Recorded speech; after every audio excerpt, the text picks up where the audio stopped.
Chapter 1274. Daddy rarely praised him. No matter what he did, he rarely received Daddy's approval and praise. This was just a few pieces, but it was undoubtedly the highest praise for him. Xiao Qin was greatly encouraged. What do you think? Mu Yaja's eyes flashed with a smile, but his gaze was full of admiration and approval. Mu Qin's face couldn't help but turn slightly red. To him, Mu Yaja's praise was the highest praise for him.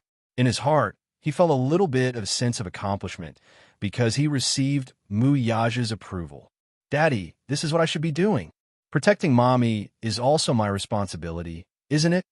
He licked his dry lips and suddenly smiled as he said that. Mu Yaja couldn't help but reach out and ruffle his hair lovingly. The warmth from his palm was so real. Mu Qin was extremely greedy for this warmth and closed his eyes contentedly. Daddy, Mommy, when are we going to bring little brother home? Yin Shirshir gently rubbed his little hand and gently coaxed. When you're better, we'll bring you home together, okay? Mu Qin immediately said, I'm already better, there's no problem. I can get out of bed and walk around.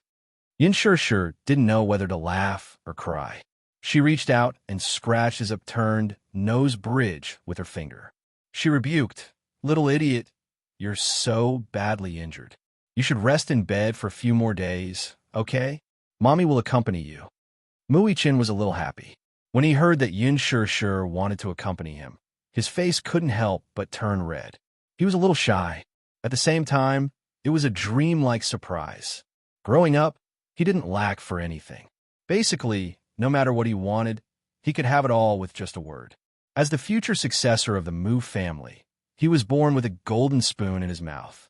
Since then, he had been doted on by everyone. Everyone in the Mu family revolved around him. Naturally, he didn't lack anything. If he had to say what he lacked, the only thing he lacked was companionship. Sometimes, he really envied children of the same age who could have so much companionship. When he first entered kindergarten, Mu Qin had to admit how jealous he was when he saw the children running towards their parents who had been waiting outside the school for a long time and throwing themselves into their arms. Every time this happened, he would imagine when he would be able to see his daddy and mommy standing together at the school gate, patiently waiting for him. But every time, he was greeted by a cold car. What he wanted was the company of his parents. For ordinary children, the company of their parents was often very simple and easy to obtain. However, for someone of his status, this request seemed so extravagant that he could only look forward to it. In fact, every time he received those expensive gifts, he wanted to throw them on the ground and tell his daddy, this is not what I want. What I want is for you to accompany me. Even if it's just a little bit of time, every day. His biggest wish was that his daddy could spend more time with him every day, just a little bit more. Although this thought was a little greedy, it was his most sincere wish. However, it was different now. He had a mommy. Mommy would accompany him and patiently care for him by his bedside. She would peel fruits for him, cut them into small pieces, and patiently feed them to him. Chapter 1275. A child's world was so simple. What they wanted was usually very simple. At the thought that his mommy would be by his side for the next few days, Mu Qin's heart leaped with joy. He even felt that it was quite worth it to get such treatment in exchange for all his injuries. When he thought about how he had gotten injured in the past during the special training camp and how he had pulled through in the end, he really felt a little pitiful when he thought about it. Sometimes this daddy of his was really lousy. Mommy is still the best. As he thought about this, he couldn't help but put his thoughts on his face as he snuggled up in Yin Shirshir's arms. At the same time, from the corner of his eye, he lightly glared at Mu Yaja, as if to say in disdain, Mommy still loves me the most. After saying this, he didn't forget to stick out his tongue at Mu Yaja provocatively. Yin Shirshir didn't know whether to laugh or cry, but she couldn't help pinching his cheeks. This kid had only been with Yu for a short period of time, but he had also become so clever. In the past, no matter what, he would never have said such a thing. Mu Qin beamed with joy and hugged Yin Shirshir tightly, completely ignoring Mu Yaja. Mu Yaja felt that he had been left out.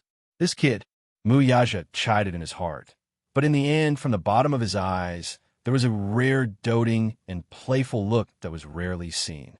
The most bland happiness was nothing more than this. He thought in his heart. Mui-chin suddenly thought of something, and his good-looking brows suddenly raised slightly. He lifted his little face and whispered into Yun Shishir's ear, "Mommy, when are you going to give birth to a younger sister for me?" When these words entered Yun Shishir's ears, her face immediately flushed red. She pursed her lips, obviously a little shy. Mui-chin's question had really caught her off guard, and she was completely unprepared. Muyaja didn't hear what Mui-chin whispered into Yun Shishir's ear. He only saw her face change, as if she was a little embarrassed. Yun Shishir rebuked and poked Mui-chin's head. She laughed and said, "What are you thinking about all day long? Mommy, are you shy?" Mui-chin looked at her, black and white eyes, bright, shining with a naughty luster. Yun Shishir blushed when she heard this. Muyaja glanced at him and couldn't help but ask, "What were you whispering about?" Before Mui-chin could say anything, Yun Shishir immediately said, "Don't tell him." Muyaja's eyes narrowed dangerously as he swept his gaze over Yun Shishir and Xiaoyi-chin. In reality, Mui-chin had always wanted a younger sister. He had even fantasized that if he had an adorable younger sister, he would definitely dote on her to the core and give her a lot of love. He would treat her like a little princess in the palm of his hand and make her happy and blissful. Perhaps this had something to do with his personality. Xiaoyi-chin had been instilled with strict teachings since he was young. This made him extraordinarily responsible at a young age. He liked to take care of the weak. He wanted a younger sister because he had seen a pair of siblings outside an ice cream shop. The older brother was very tall, about 1.8 meters tall, while the younger sister was as small as a bean, riding on the older brother's shoulder. Chapter 1276. However, it wasn't difficult for him to see her dependence on her brother. Her brother had been carefully protecting her from the start. The doting and gentle look in his eyes made the entire scene seem very loving. He was extremely envious. He really wanted to have a younger sister like her. Then, he could also dote on her, protect her, and accompany her as she grew up. This was Xiaoyi-chin's ultimate dream. He thought that if he had a younger sister, he would definitely be a successful and responsible older brother. As he thought about this, the hope in his heart burned even more. He looked at Yun Shishir with great expectations. It was as if he was saying, "Mommy, give birth to a younger sister. I want a younger sister." For a moment, Yun Shishir felt embarrassed and helpless. She didn't know how to answer the child's question. Muyaja looked at her face and couldn't help but lean closer to her. He whispered in her ear with a devilish expression, "What did he just say?" I didn't hear him," she mumbled softly. However, she was going to play dumb until the end. Muyaja narrowed his eyes. This woman was obviously brushing him off. He couldn't help but feel displeased. When Xiaoyi-chin couldn't see him, his large palm gently patted her buttocks. There was a hint of danger in his voice as he said, "Speak." "You." Yun Shishir was so angry that she was at a loss for words. How could this man be so vile? Was he trying to take liberties with her in front of the child? Xiaoyi-chin didn't see Muyaja's little movements. However, he caught the hint of anger in Yun Shishir's eyes when she looked at Muyaja. He said angrily, "Daddy, you're bullying Mommy again." Muyaja was speechless. This brat is so biased. His little love rival. Muyaja scolded him in his heart. It seemed that in the future, not only would he have to compete with Yu for Yun Shishir's affections, but even this kid would have to join the battle. As sons, they all sided with their mother. Right now, both sons were protecting their mother without exception. Muyaja could not help but feel sour in his heart. He narrowed his eyes and couldn't help but think that it would be great if he had a daughter. It was said that daughters were their father's little lovers in their previous lives. Daughters always loved to stick to their fathers. Muyaja was also looking forward to having a little princess. Speaking of which, the Mu family had always been patriarchal. In the Mu family, a mother's status depended on her son. Although some words were unpleasant to hear, the idea of valuing sons over daughters had never changed in the Mu family. A son was more precious than a daughter. Especially in a prestigious family like the Mu family, the status of having a son is different from those who have daughters. Putting everything else aside, Mu Sheng's third concubine had given birth to a daughter for her first two pregnancies. When she was pregnant with her third child, she panicked and did a checkup to find out that it was still a daughter. Gritting her teeth, she stomped her feet and aborted the child. For the fourth time, a son finally came. Only then did he heave a sigh of relief. Although it was ironic, this was a common phenomenon among the noble families. Take the Song family, for example. Back then, Jiang Qiming was able to join the Song family not only because of her maternal family's influence, but also because of Jiang Yishan. After Jiang Yishan married into the Mu family, the Jiang family received a lot of favors from the Mu family, and their status in the capital rose accordingly. After Jiang Qiming joined the Song family was dissatisfied with his daughter-in-law. Chapter 1277. In the end, Song Zhenghua married Jiang Qiming. When Jiang Qiming first married into the Song family, Madame Song said that she hoped that she could bear children for the family. When these words entered Jiang Qiming's ears, she felt a little upset. She felt that she had become a fertility machine after marrying into the Song family. Before she married into the family, she heard that Madame Song was famous for favoring sons over daughters. Jiang Qiming had carefully inquired about it. At that time, Madame Song said to her, "Sons and daughters are the same. They are all the blood of the Jiang family, and Zheng was flesh and blood. Even if you give birth to a daughter, I will still treat and love her as my precious darling." Jiang Qiming successfully got pregnant after a year of marriage with Song Zhenghua. However, when the doctor told Madame Song that Jiang Qiming was pregnant with a girl, Madame Song's expression changed immediately. Jiang Qiming had secretly heard a conversation between Madame Song and Song Zhenghua. Madame Song secretly blamed Jiang Qiming for not being able to bear a son and scolded her constantly. What was even more ridiculous was that Madame Song actually said at the end of this conversation, "Zhenghua, Qiming's stomach is disappointing. If she can't bear a son for the second time, you should take in another concubine. The Song family can't lose its roots. There are 3 ways to be unfilial, but having no descendants is the worst. Mom still hopes to carry a grandson." From then on, Madame Song's attitude toward Jiang Qiming changed a little. When the child was born, it turned out that it was a boy. It turned out that there was a mistake in the paternity test. When Madame Song saw that she had given birth to a son, she was surprised and overjoyed. Even her attitude toward Jiang Qiming changed a little. After having Song Yunxi as a son, Jiang Qiming gave birth to Song Enya and Song Enshi one after another. In addition, Mu Yaja especially doted on Song Enya and Song Enshi, so the 2 sisters were so favored in the Song family. However, Mu Yaja did not have such old-fashioned thoughts. In his heart, he preferred daughters. When Song Enshi was just born, he carried her in his arms. The child was so small. Her wrinkled little face was red, and her 2 little hands were grabbing his fingers randomly.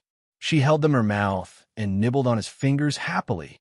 When Song Enshi's eyebrows matured a little, she entered his eyes and received more love from him. Every time he held this squishy little ball in his arms, he would fantasize that he could also have a daughter like this. Small, soft, cute, beautiful, who liked to stick to him and play in his arms. Just thinking about it made him feel so happy. Unknowingly, this little princess complex is rooted in his heart. He always wanted a daughter. Aunt's son and sons as his thoughts. This was especially so when Yun Shir, with her son's protection, could not help lifting her chin and glancing at him smugly. In his eyes, it was obvious that she was flaunting. The idea of having a daughter became even more restless. "Was Song's," he told her. "He has 2 families of all of this Song family." This sentence made Yun Shir's face look even more familiar. This father and son pair. She simply didn't know what to say. One of them said, "Give me a sister." The other said, "Let's have a daughter." The father and son were the same. How could they have a daughter just because they wanted one? How many people wanted to have a son, but ended up with a daughter? Chapter 1278. So many people hoped for a daughter, But in the end, they gave birth to a son. Some things, the more one thought about it, the harder it was for them to come. Giving birth to a son or a daughter depended on fate. You couldn't just get what you wanted. Muyaja lowered his gaze and sized up Yin Shirshir's blushing face. He couldn't help but chuckle playfully and pecked her tender cheek. "Why? You don't want to?" Yin Shirshir said angrily, "Stop fooling around." When Mui Qin saw the intimate scene between the two of them, he immediately covered his eyes shyly. However, at the same time, he didn't forget to open his fingers a little and peek through them. Muyaja snickered in his heart. This kid might look silly and adorable on the surface, but in reality, he could be very sly at times. The father and son looked at each other silently, their gazes secretly challenging each other. "Daddy, what were you whispering to Mommy just now?" Muyaja snorted coldly. His sexy lips opened and closed as he said, "It's a secret." Xiao Qin was angry. He puffed up his cheeks and glared at him angrily. Yin Shirshir was amused by the confrontation between the father and son. What a pair of clowns, she thought to herself, but she also found it interesting. When Mui Qin saw Yin Shirshir laughing secretly, he immediately looked at her with an aggrieved expression. "Mommy, Daddy is bullying me." Yin Shirshir didn't know whether to laugh or cry. "Mommy hug." Xiao Qin looked like he was going to pounce into her embrace. However, Muyaja suddenly leaned forward and stood in between them. He took the opportunity to pull Yin Shirshir into his embrace. Xiao Qin bumped into his hardback unexpectedly. He held his forehead in pain and looked up, only to see the provocation in Muyaja's eyes. "Yin Shirshir." Xiao Qin looked resentful. "Daddy, let go of my mommy. Mommy is mine. She's mine. It's mine. Mine." Xiao Qin glared at him angrily. Muyaja was also unwilling to admit defeat. He held Yin Shirshir tightly in his arms, declaring his sovereignty to her. Yin Shirshir was completely speechless. What's going on? The father and son were actually fighting over her. Yin Shirshir couldn't help but feel confused. "All right, you two, stop fooling around." Yin Shirshir rebuked and reached out to pinch Muyaja's face. "And you, bullying Xiao Qin, huh?" Muyaja grabbed her hand and pecked her fingertips. His eyes were full of love. "What's wrong? Do you feel bad?" As he spoke, he leaned close to her ear and bitterly said, "Biased." She seemed to be accusing her of being biased toward her son. Yin Shirshir was amused by the hidden bitterness in his eyes. Mui Qin suddenly licked his dry lips and said pitifully, "Mommy, I'm thirsty." Yin Shirshir immediately stood up. "Mommy will get you some water." "Okay." Xiao Qin nodded cutely and smiled brightly. She walked over to the cabinet and picked up the kettle. However, she realized that there was no hot water in it. Hence, she said, "I'll go make some water. Baby, be good and lie down. Don't get out of bed and walk around." "Okay. If you want to eat fruit, Mommy will peel an apple for you when I come back." "Okay." Xiao Qin smiled. Yin Shirshir took the two kettles and left the ward. The moment the door closed, the father and son looked at each other and exchanged glances. Mui Qin suddenly leaned against the headboard of the bed slowly. He looked like an old man. Chapter 1279. Muyaja. He wondered where this kid had learned to speak in such a manner. Xiao Qin slowly added, "I have a wish that I need you to fulfill." Muyaja's curiosity was piqued when he heard that, so he asked, "What wish?" "Work harder. I want Mommy to give birth to a little sister for me." Xiao Qin spoke the truth. Muyaja couldn't help but laugh. This kid had the same thoughts as him. Xiao Qin had no idea what Muyaja was thinking. He casually said, "I want a little sister. Daddy, you have to work harder and fulfill my wish as soon as possible." Muyaja asked, "Is that what you said to Mommy?" "Uh-huh." Xiao Qin paused for a moment before he nodded and said, "I told Mommy that I want a little sister." Muyaja muttered, Mui Qin suddenly thought for a moment and couldn't help but ask, "Daddy, there's something I've wanted to ask you for a long time." Muyaja glanced at him quietly and asked, "What is it?" Xiao Qin chuckled and leaned forward. He smiled and asked, "Where did I come from?" Muyaja was taken aback. Whether it was a child or not, they would ask this question. Why didn't he ask this question when he was young? Xiao Qin noticed that he was silent for a long time and couldn't help but urge him. Daddy, is this a difficult question? Tell me, tell me. Muyaja glanced at him and gave him an ambiguous answer. You came from your mommy's stomach. Xiao Qin furrowed his brows when he heard this. He didn't quite understand. He knew that he came from mommy's stomach. He had seen pregnant women with big bellies before. At first, when he saw those women's bellies swollen like balloons, he was a little surprised and thought that they were sick. However, the teacher replied that the reason why those women's bellies were so big was because they were pregnant with babies. Xiao Qin couldn't help but feel amazed. Therefore, he also understood that when he was young, his mommy's belly must have swollen like those women. When she was pregnant with him, his mommy must have been very tired. A child's world was so pure and innocent, and their thirst for knowledge was so strong. Muichin knew that he came from his mommy's stomach, but what he didn't understand was how he came to be in his mommy's stomach, and how he came out of her stomach. Thus, he asked the question in his heart, Daddy, then answer me. How did I get into mommy's stomach? Muyaja pondered for a moment, then threw out a typical official response. You'll understand when you grow up. What? Xiao Qin was very unhappy with this answer. He felt that it was perfunctory. Then, he straightened his back, arched his arms, and showed off the muscles on his arms. Daddy, I've already grown up. Look, Muyaja was once again speechless. Tell me, how did I get in? Xiao Qin asked incessantly. Muyaja raised his brows, thought of a literary answer, and said mysteriously, because Daddy planted a seed in Mommy's body. Xiao Qin widened his eyes in surprise. A seed? Yes. A seed? You and your brother are that seed. Oh. Chapter 1280. When Yun Shirsha returned, she saw Xiao Qin pestering Muyaja and asking relentlessly, Daddy, then how did you plant my brother and I into Mommy's body? Yun Shirsha froze on the spot when she heard that. Her face flushed red again. She was embarrassed and annoyed as she glared at Muyaja angrily. She didn't know what the father and son were secretly discussing while she wasn't around. What did he mean by planted in a mommy's body? Why did these words sound so filthy and perverted the more she listened to them?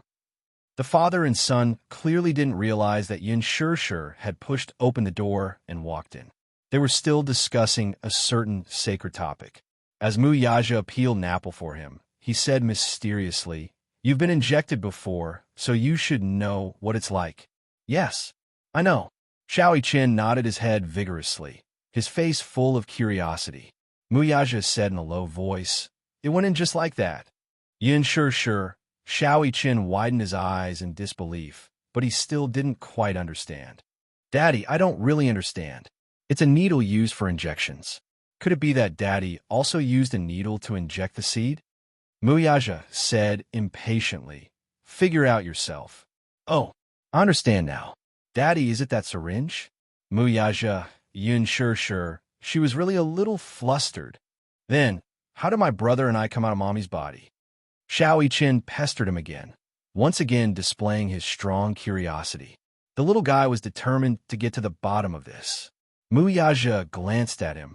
Son, can you ask some questions that are beneficial to your body and mind?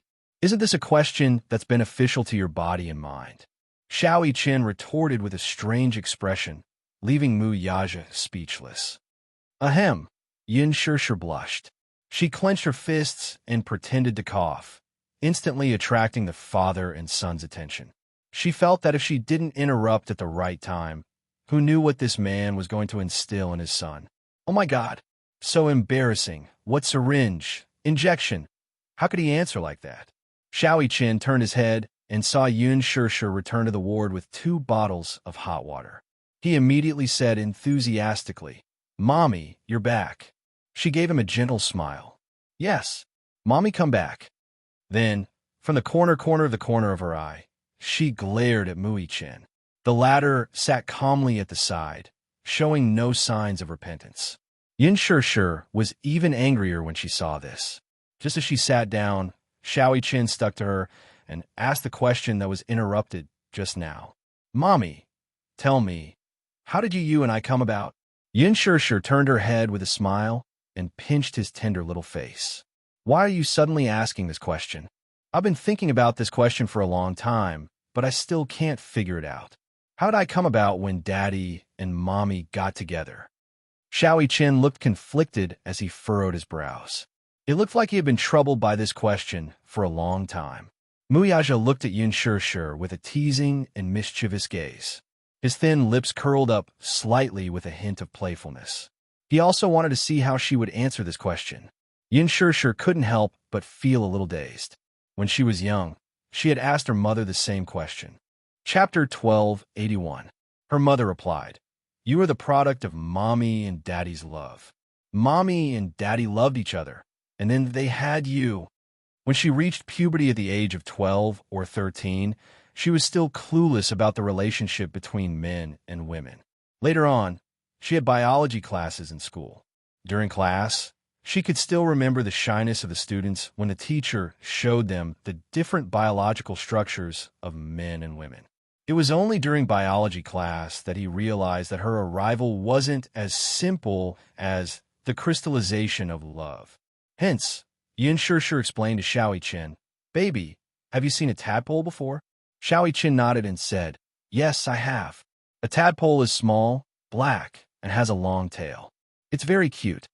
In the beginning, you were just tadpoles in Daddy's body." Xiao Qian widened his eyes in surprise. I'm a tadpole in Daddy's body?" As he spoke, his curious gaze landed on Muyaja, sizing him up from head to toe. He wished his eyes could see through the man's body as he widened them so much that they could penetrate his body.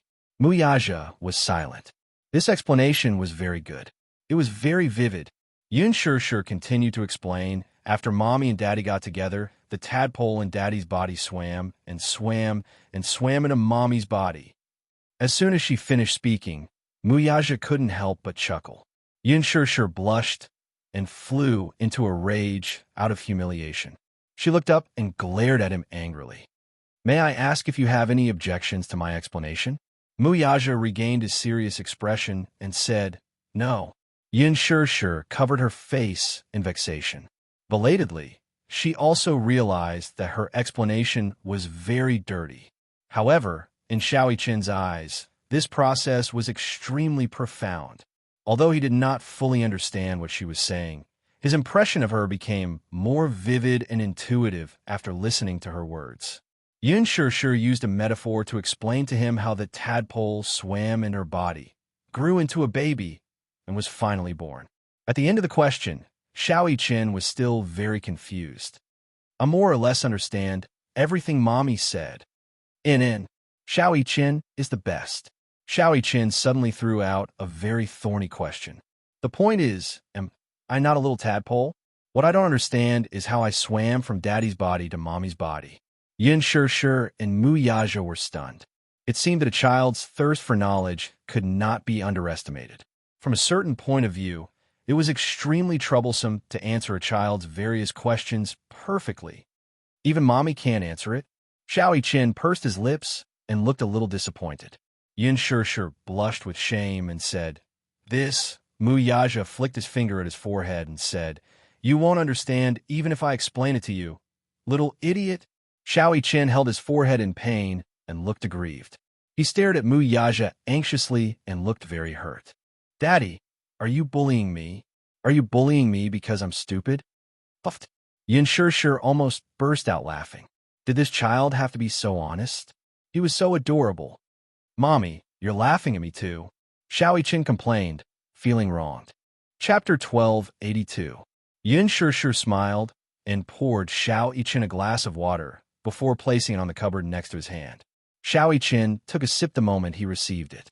The moment his lips came into contact with the boiling water, he exclaimed in surprise, "It's so hot."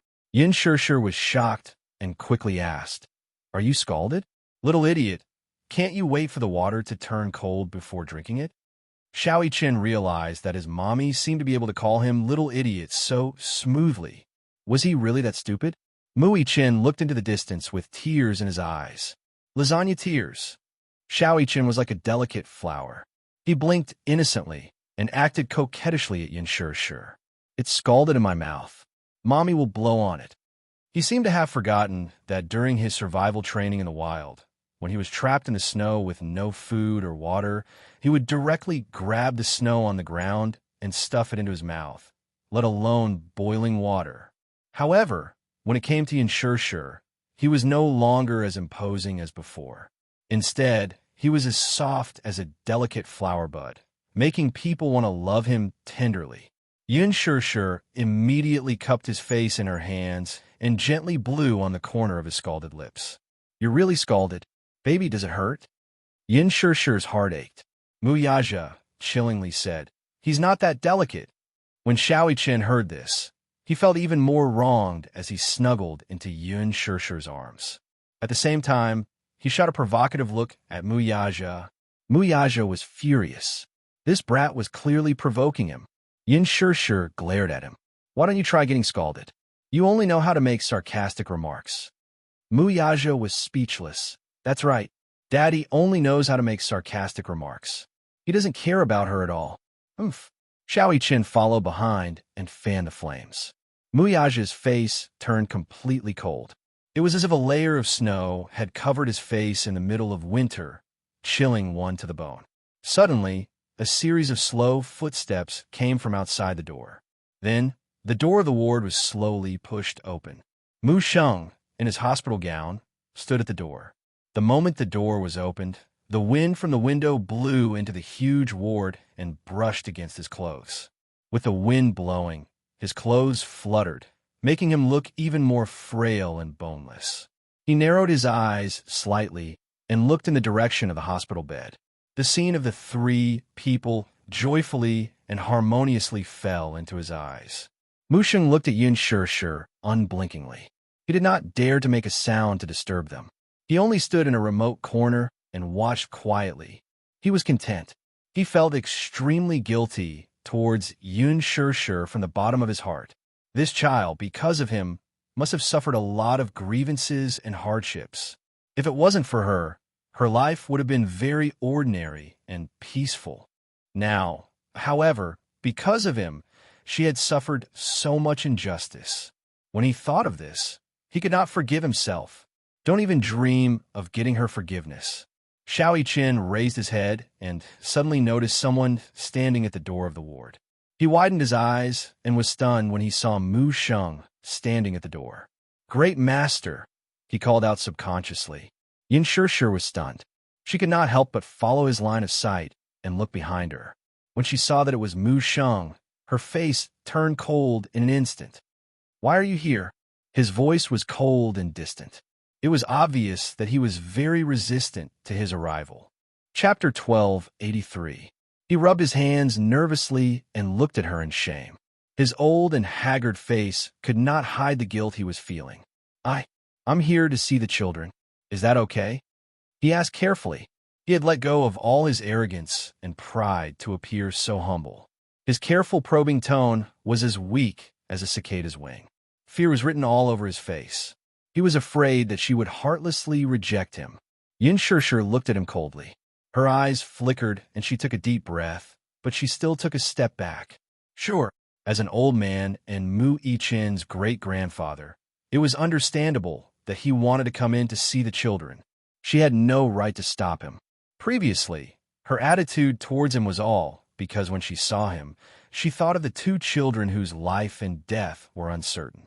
Her heart was filled with hatred. If it wasn't for this foolish old man, perhaps the two children wouldn't have fallen into such a dangerous situation. She hated his foolishness and his blindness. She hated that because of him, her mother had passed away at a young age. She hated that because of him, she had suffered so much. However, now that she knew that the two children were safe, her hatred for him had more or less subsided. She was not a magnanimous person, but she knew very well that even though this old man had committed many mistakes and made many foolish choices in his life, he was, at the very least, Mu Yaja's grandfather and Mu Yichen's great-grandfather. However, the bond of blood was difficult to erase. Moreover, this pitiful old man had one foot in the grave. Even if she could not forgive him, she would not blame him too much, either. Seeing her consent, Mu Sheng was startled. Leaning on his cane and supported by the nurse, he slowly walked into the ward. His footsteps were heavy and slow. Perhaps his body had reached its limit, but he did not know what was supporting his weak will. He understood from the doctor that he did not have much time left and that his life was coming to an end. However, in his heart, there were still so many regrets that he could not let go of, and so many knots that had yet to be untied. How could he close his eyes in peace? Therefore, when he knew that he didn't have much time left, he passed the position of the family head, which symbolized the highest authority, to Muyaja. He knew in his heart that he had done a lot of wrong to this grandson of his. With so much money, it would more or less make up for the mistakes he had made earlier. The nurse helped him sit down by the bed. Mu Sheng raised his head and looked at Xiao Yiqian with his cloudy eyes. He did not speak, but his eyes were filled with relief. Xiao Yiqian, on the other hand, had complicated feelings for Mu Sheng. His impression of the old man was that he was strict, stubborn, and even paranoid. Usually, he was serious in speech and manner, and his tone was stiff. When he looked at people, his eyes were as sharp as an eagle's, extremely piercing. Somehow, he felt that the old man was difficult to get close to. Hence, ever since they were young, he and Mu Sheng were indeed a little distant. Even if Mu Sheng wanted to get close to him, he would stay far away from him. Now, however, the little guy suddenly felt that this great-grandfather of his was quite pitiful. It was an indescribable feeling, especially when he saw the old man's eyes when he looked at Yun Shirshir. There was hope, guilt, self-blame, regret, heartache, and annoyance. Chapter 1284. Mu Sheng's arrival caused the warm atmosphere in the ward to turn cold all of a sudden. Muyaja looked at him and asked calmly, "Grandpa, you're not feeling well. Why did you get out of bed?" Mu Sheng sighed. The high-spirited look on his face was gone. "I feel uncomfortable lying down all day, so I wanted to walk around. While I can still walk, I came to see the child." Yun Shirshir was stunned, but her face remained cold, and she did not say anything. These words sounded rather pitiful to the ears. Mu Yiqian did not feel good when he heard this. Children were easily soft-hearted. In their naive world, they all hoped for a peaceful family and prosperity. Although he did not like this old man's stubborn and stern look in the past, looking at him now, he found him to be rather pitiful. In fact, he did not know about the feud between Mu Sheng and Yun Shirshir, so he could not help but feel soft-hearted. He said softly, "Grandpa, you're not feeling well. Go back to the ward and rest." Hearing this, Mu Sheng's gloomy face was moved. His heart was filled with warmth as he said, sentimentally, "Xiao Yiqian, I'm here to see you. You've suffered such a serious injury. My heart aches, and I want to sit and accompany you." "Grandpa, my injuries don't hurt anymore." Xiao Yiqian did not seem to mind. In fact, he was very good at enduring pain. If other children had his injuries, they would have cried and wailed, but he acted as if nothing had happened to him. After all, he had trained since he was young, and his willpower was extraordinarily tenacious. This was also the reason why Muyaja insisted on throwing him into the military camp for training when he was young. Boys should know how to endure hardships from a young age and train their willpower. Children nowadays were all spoiled and spoiled. They were too delicate. He did not want his son to be raised into a little princess. Boys should be trained. Hearing this, Mu Sheng smiled and gently placed his wrinkled hand on the back of his son's hand. When Grandpa Mu was young, he had been in the army. He had been on the battlefield and had also trained. His hand that had held a gun before had a thick layer of calluses on it. Now that he was old, his hand was rough and coarse. It was painful to look at. Yin Shirshir looked at him indifferently. Her face was expressionless, and her eyes were cold. Although she felt sorry for the old man and found him to be rather pitiful, how could he not be hateful when he was pitiful? There was a saying that went like this: "A pitiful person must have a hateful side." It made sense. When this old man was young, he was also a person who could summon the wind and summon the rain. With such a prominent position, he could cover the sky with one hand. Just now, in ancient times, he was also a figure of a generation of warlords, generals, ministers, and even the monarch of a country. When he was young, he was swift and decisive, but when he got older, he became muddle-headed and made some mistakes. Her impression of him was all from her mother. Selfish, foolish, and cruel executioner. Other than that, there was no direct impression. However, although he wasn't the main cause of his mother's death and his brother's separation, he was a part of the reason. Hence, it was difficult for her to let go and forgive him. The pain of losing a loved one was still deeply ingrained in her heart. Although this wound had scabbed over with the passage of time, it was still unbearably painful when touched. An unintentional mistake was still a mistake. Chapter 1285. It did not mean that she could be forgiven just because it was unintentional. She was not magnanimous enough to forgive someone who had driven her mother to her death. Yin Shishir stood up abruptly and walked to the window. With her back facing the old man, she looked out the window. She did not want to see him, even if it was just a glance. Mu Sheng raised his head and looked at Yin Shishir's cold and resolute back view. His eyes were filled with grief and helplessness. He stood up and walked to Yin Shishir's side. He carefully reached out his aged hand, wanting to place it on her shoulder. However, at the thought of Yin Shishir's cold expression when she looked at him earlier, his outstretched hand froze in midair, and he slowly retracted it. Shishir, turn around and let Grandpa take a good look at you, okay? He pleaded in his heart. His face was miserable, and his eyes were glistening with tears. Yin Shishir did not move and did not turn around. His heart was filled with misery as he pleaded again and again. Grandpa knows his mistake. It's really his mistake. Grandpa really doesn't ask for your forgiveness. I only ask that you give Grandpa a chance to make it up to you. Sure. Actually, Grandpa has been so many years. With a sigh, he reached out to hold her hand. Yin Shishir dodged him out of the blue, causing his hand to miss her. The corner of his lips twitched, and his face was instantly filled with grief. Tears actually rolled down his cheeks at once. He was an 80-year-old man. In his life, he had always been resolute. He had always been stubborn and arrogant. He had never shown such a weak side before. In front of Mu Yaja and Xiaoi Chen, his face was filled with tears. He was so sad. At least give Grandpa a chance to make it up to you. Even if it's just a chance to atone for my sins, it's good enough. He pleaded again and again. His weathered voice sounded from behind her. Sure. Grandpa knows that I've done many foolish things in my life. Grandpa knows his mistake. Grandpa is really wrong. Grandpa is old and muddle-headed. That's why I took a thief as my daughter. If you can forgive Grandpa, you can call me whatever you want. Grandpa. Yin Shishir sucked in a deep breath of cold air and turned around abruptly. Her cold eyes pierced his body fiercely. However, she laughed mockingly and sarcastically said with an expressionless face, "You think you're qualified to call yourself my grandfather?" The old man stared at her with widened eyes in shock. "Do you know what my mother said about you?"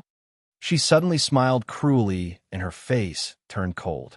"My mother said that you are a cruel executioner, a murderer who destroyed her life. It was you who destroyed her happiness. It was you who caused her to wander about in misery. She said that the Mu family was a dragon's lair and a tiger's den. She told me not to take a single step into it. She even said that the Mu family's Mu Sheng was the cruelest and most terrifying executioner in the world. You want me to forgive you? That's a big mistake." His face turned ashen at her words as he stared at her in disbelief. The emotions in his eyes fluctuated unpredictably, from the initial shock and astonishment to the subsequent pain and disappointment, and finally, regret and heartache. He really did not expect that Qin Sheng, whom he had always doted on and treated as his own, would say such cruel words. Chapter 1286. Mu Sheng felt waves of pain in his chest. His heart was already in a state of failure. Now that he was agitated by Yin Shishir's words, he froze and found it hard to move. His face alternated between green and white as his breathing quickened. He clutched his chest tightly, his face contorting in pain. Yin Shishir did not know what condition he was in. She thought that the old man was pretending to be pitiful to gain her sympathy. Was it useful to pretend to be pitiful? She would never forgive him. Thinking of her mother being buried in a sea of fire, Yin Shirshir hated him even more. She said coldly, "Leave. I don't want to see you again." Mu Sheng clutched his chest and did not move. He only bit his lower lip and looked at her with a face full of pain. Yin Shirshir sized him up and asked, "Why? You're not leaving? You're not leaving, are you?" After a pause, her lips twitched, and she said expressionlessly, "Fine. If you're not leaving, I'll leave." With that, Yin Shirshir turned around and walked toward the door. Mu Sheng finally panicked. He hurriedly reached out to pull her, but halfway through, his whole body suddenly convulsed. He stiffened and collapsed to the ground. Seeing this, Mu Yaja was startled. He walked forward and supported him with his strong arms. Yin Shirshir turned her head when she heard the strange commotion, only to see the old man fainting from anger. Her face stiffened at once. Mu Yaja lowered his head to look at the old man with a cold face. When he raised his head and met Yin Shirshir's startled gaze, he lightly reminded her, "The old man's health is not good." Hence, he carried the old man in his arms and hurriedly left the ward. Yin Shirshir furrowed her brows in a daze. Without thinking much, she subconsciously followed Mu Yaja's footsteps.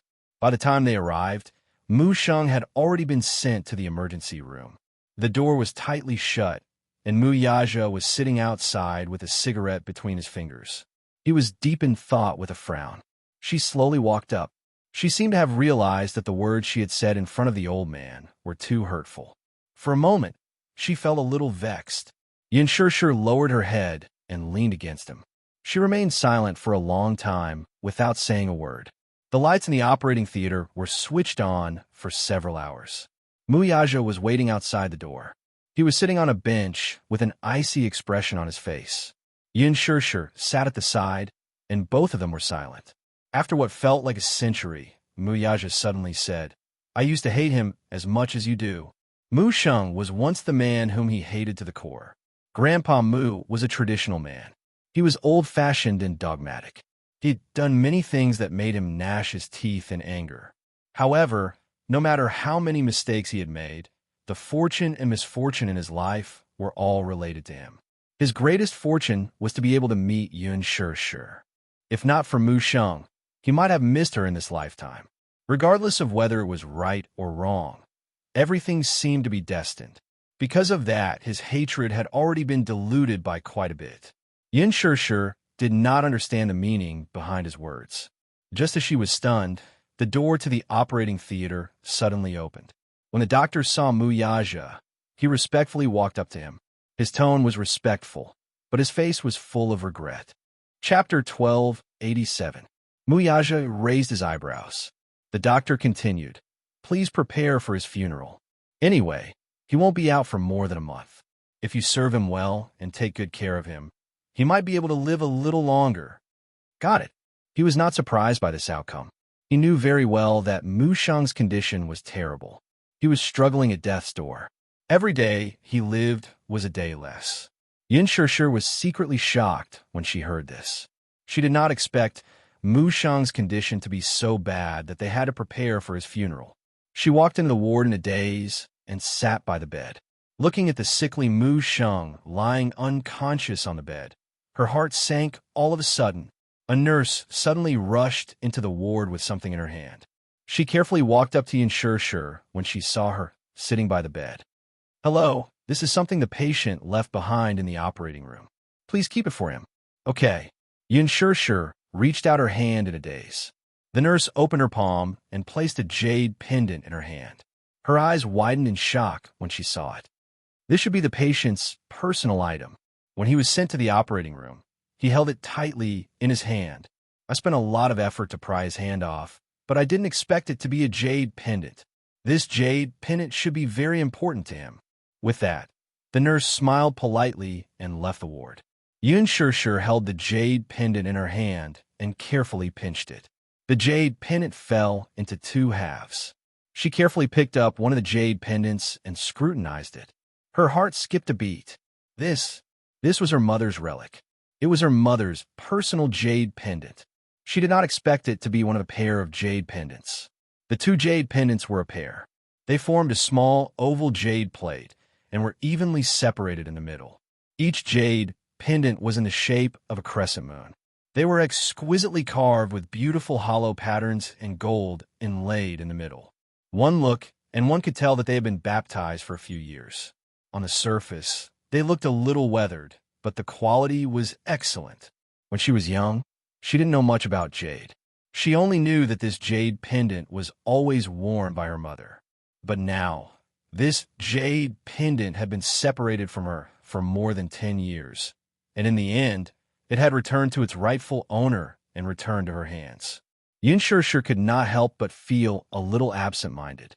This jade pendant matched perfectly with the other jade pendant. Did he always carry the jade pendant with him?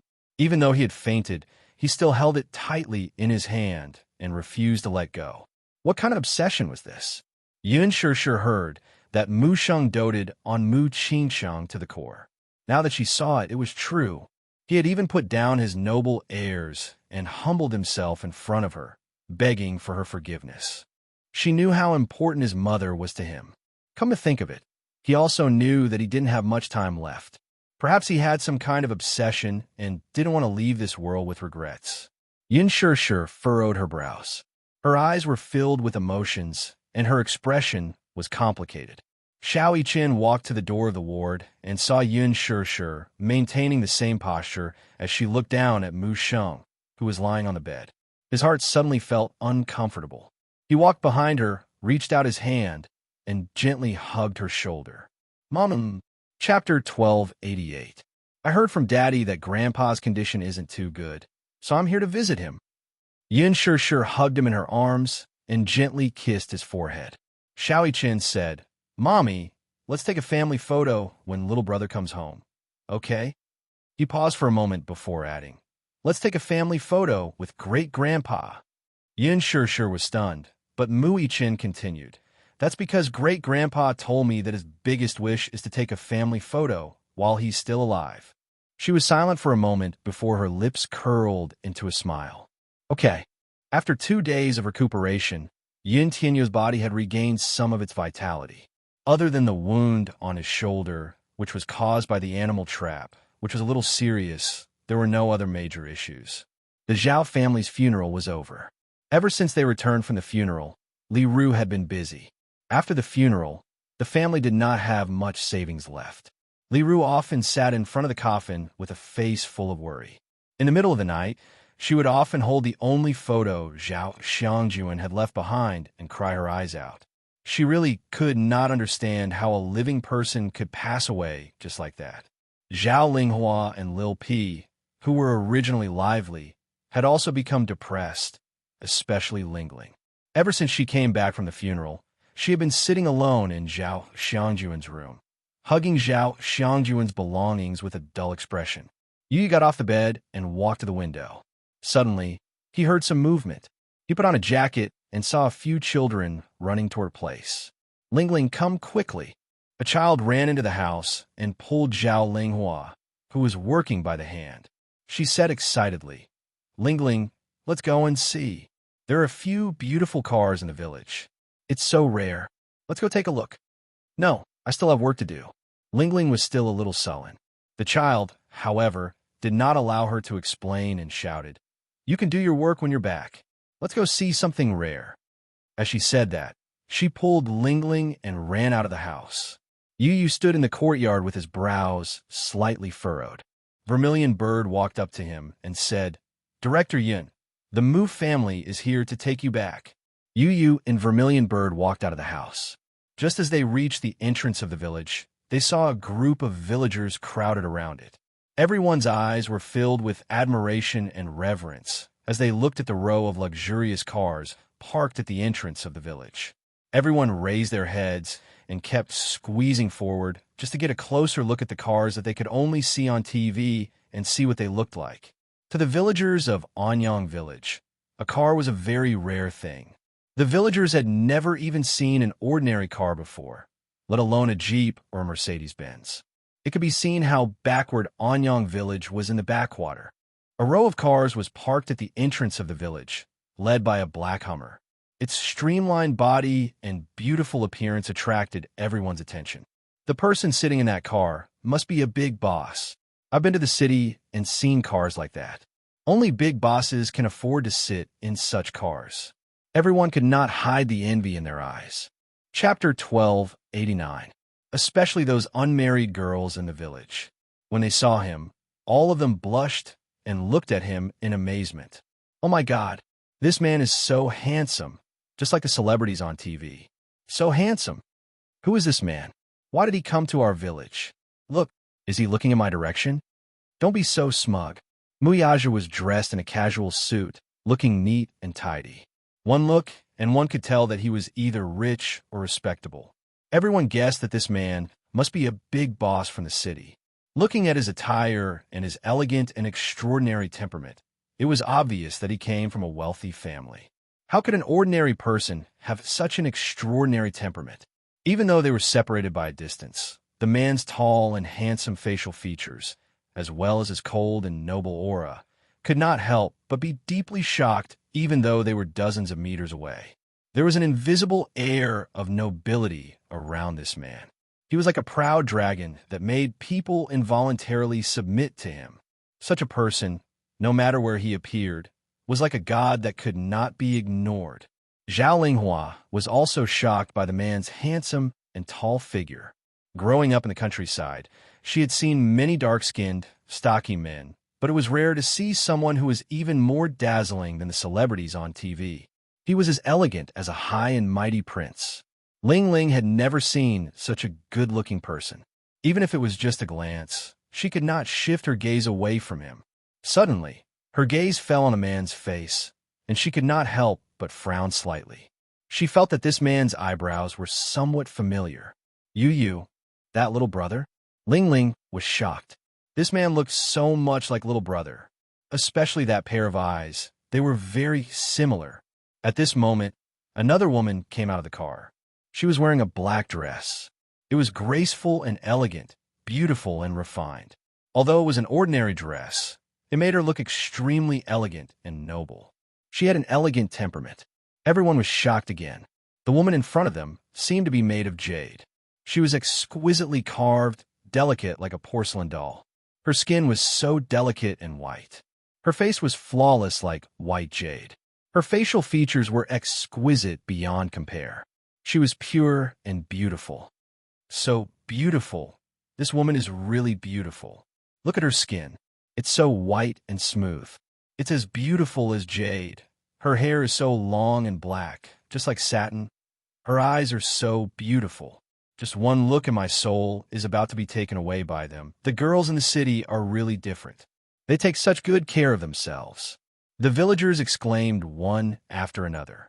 Some of the young ladies couldn't help but feel ashamed of their inferiority. They lowered their heads to look at their own rough hands from farm work and then looked at the woman's slender fingers. Their faces couldn't help but darken. As soon as Yin Shishir got out of the car, she saw the villagers gathered at the entrance of the village. She couldn't help but be startled, and then she politely smiled at them. This smile was like 100 flowers blooming. Some people even felt a little dizzy. This big sister looks really good when she smiles, just like the beautiful princess dolls on TV. Chapter 1290. A few children surrounded Yin Shishir and chattered, their faces full of yearning. Yu was blocked by the crowd and couldn't see what was going on at the entrance of the village. He could only hear the sounds of exclamations coming one after another. Red Sparrow followed beside him. She was afraid that the crowd would squeeze him, so she lowered her body and hugged him with one hand while using the other to push the crowd aside. Her strength was really amazing. With just a wave of her hand, a burly man was pushed aside by her, as if she was a rich girl.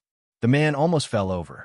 He turned around and was about to curse when he saw Red Sparrow's cold eyes. He was so scared that he immediately shut up.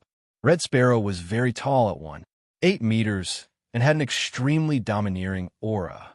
When Yu saw this scene, he thought to himself, the women of Mercenary Paradise are really different. He thought that Lisa was already amazing enough. He didn't expect Red Sparrow to be one of the top female devils in Mercenary Paradise. His valiant martial strength, coupled with his pair of ice-cold eyes, was extremely frightening. Yu, Ling Ling's voice suddenly came from the crowd. When she saw Yu, Her eyes widened, and she hurriedly called out to him. The slightly urgent shout was so abrupt in the crowd that it startled Yun Shir. Yu? She seemed to have heard a child call out Yu's name. Where was Yu? Yun Shir hurriedly walked toward the crowd. Muyaja grabbed her and pulled her back to his side. What's wrong? Don't walk around. Muyaja glanced at Minyu from the corner of his eyes. Why are there so many people around? Minyu broke out in a cold sweat. He turned around and looked at the crowd helplessly. As soon as his car stopped, he heard someone in the crowd shout, "The big boss of the village is here." Not long after, the entrance was surrounded by the villagers who had heard of it. Chairman Mu, please wait for a moment. I'll go and evacuate the crowd, Minyu said and walked forward with his men. Suddenly, a commotion broke out in the crowd. As the crowd dispersed, Yu saw Muyaja and Yun Shir.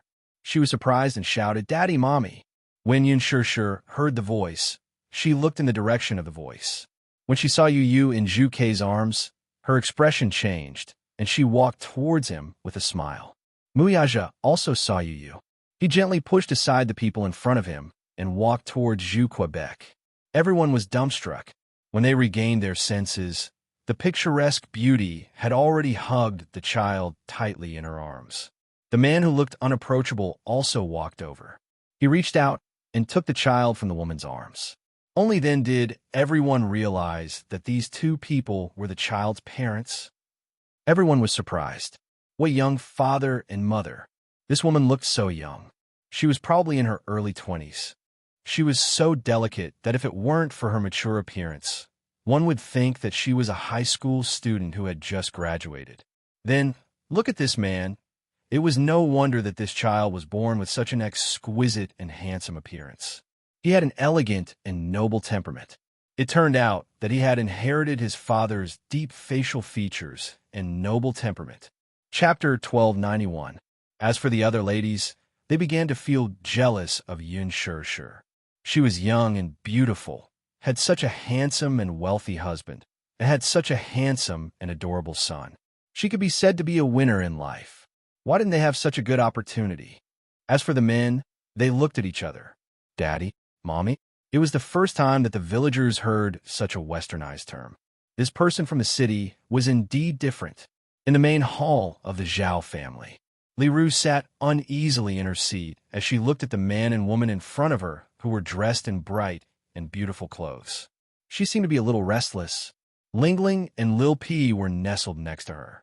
They closed their mouths nervously and looked timidly at Muyaja and Yun Shir who were sitting in the guest seat. Li Ru was secretly guessing their identities. Earlier on, she found out from Yu that the handsome man in front of her was his father and the beautiful woman was his mother. Li Ru was extremely surprised. She had never expected Yu's parents to be so young. Moreover, they were a perfect match and looked like aristocrats. Hence, she couldn't help but feel a little awkward sitting in front of them. She felt ashamed of her own inferiority. However, from a certain point of view, it wasn't that surprising. The first time she saw Yu, she knew that his parents wouldn't be too bad if they could give birth to such a cute and handsome child. Now that she saw them, she was really amazed. When Yun Shir saw Li Ru, she knew that this simple and honest woman in front of her was the one who saved her son. She hugged her gratefully and thanked her again and again. Li Ru was trembling with fear. She didn't even dare to hold Yun Shir's hand for fear of dirtying it.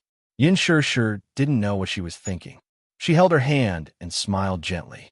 This made Li Ru feel an inexplicable sense of inferiority. She hurriedly welcomed them into the house. Li Ru served them tea and said carefully, "It's just plain tea. I hope you don't mind." "You're too polite." Yun Shir smiled. Li Ru's face turned even redder. She rubbed her hands on her apron and returned to her seat. However, she seemed inexplicably uneasy. Lingling suddenly said sincerely, Yu, your mother's so beautiful." The boy's lips curled into a smile when he heard that. Yun Shir smiled at Lingling when she saw her hiding timidly. Seeing Yun Shir smile at her, Lingling blushed and asked shyly, "Beautiful auntie, are you here to take Yu home?" Yun Shir smiled and said, "And thank you for taking care of Yu for the past 2 days."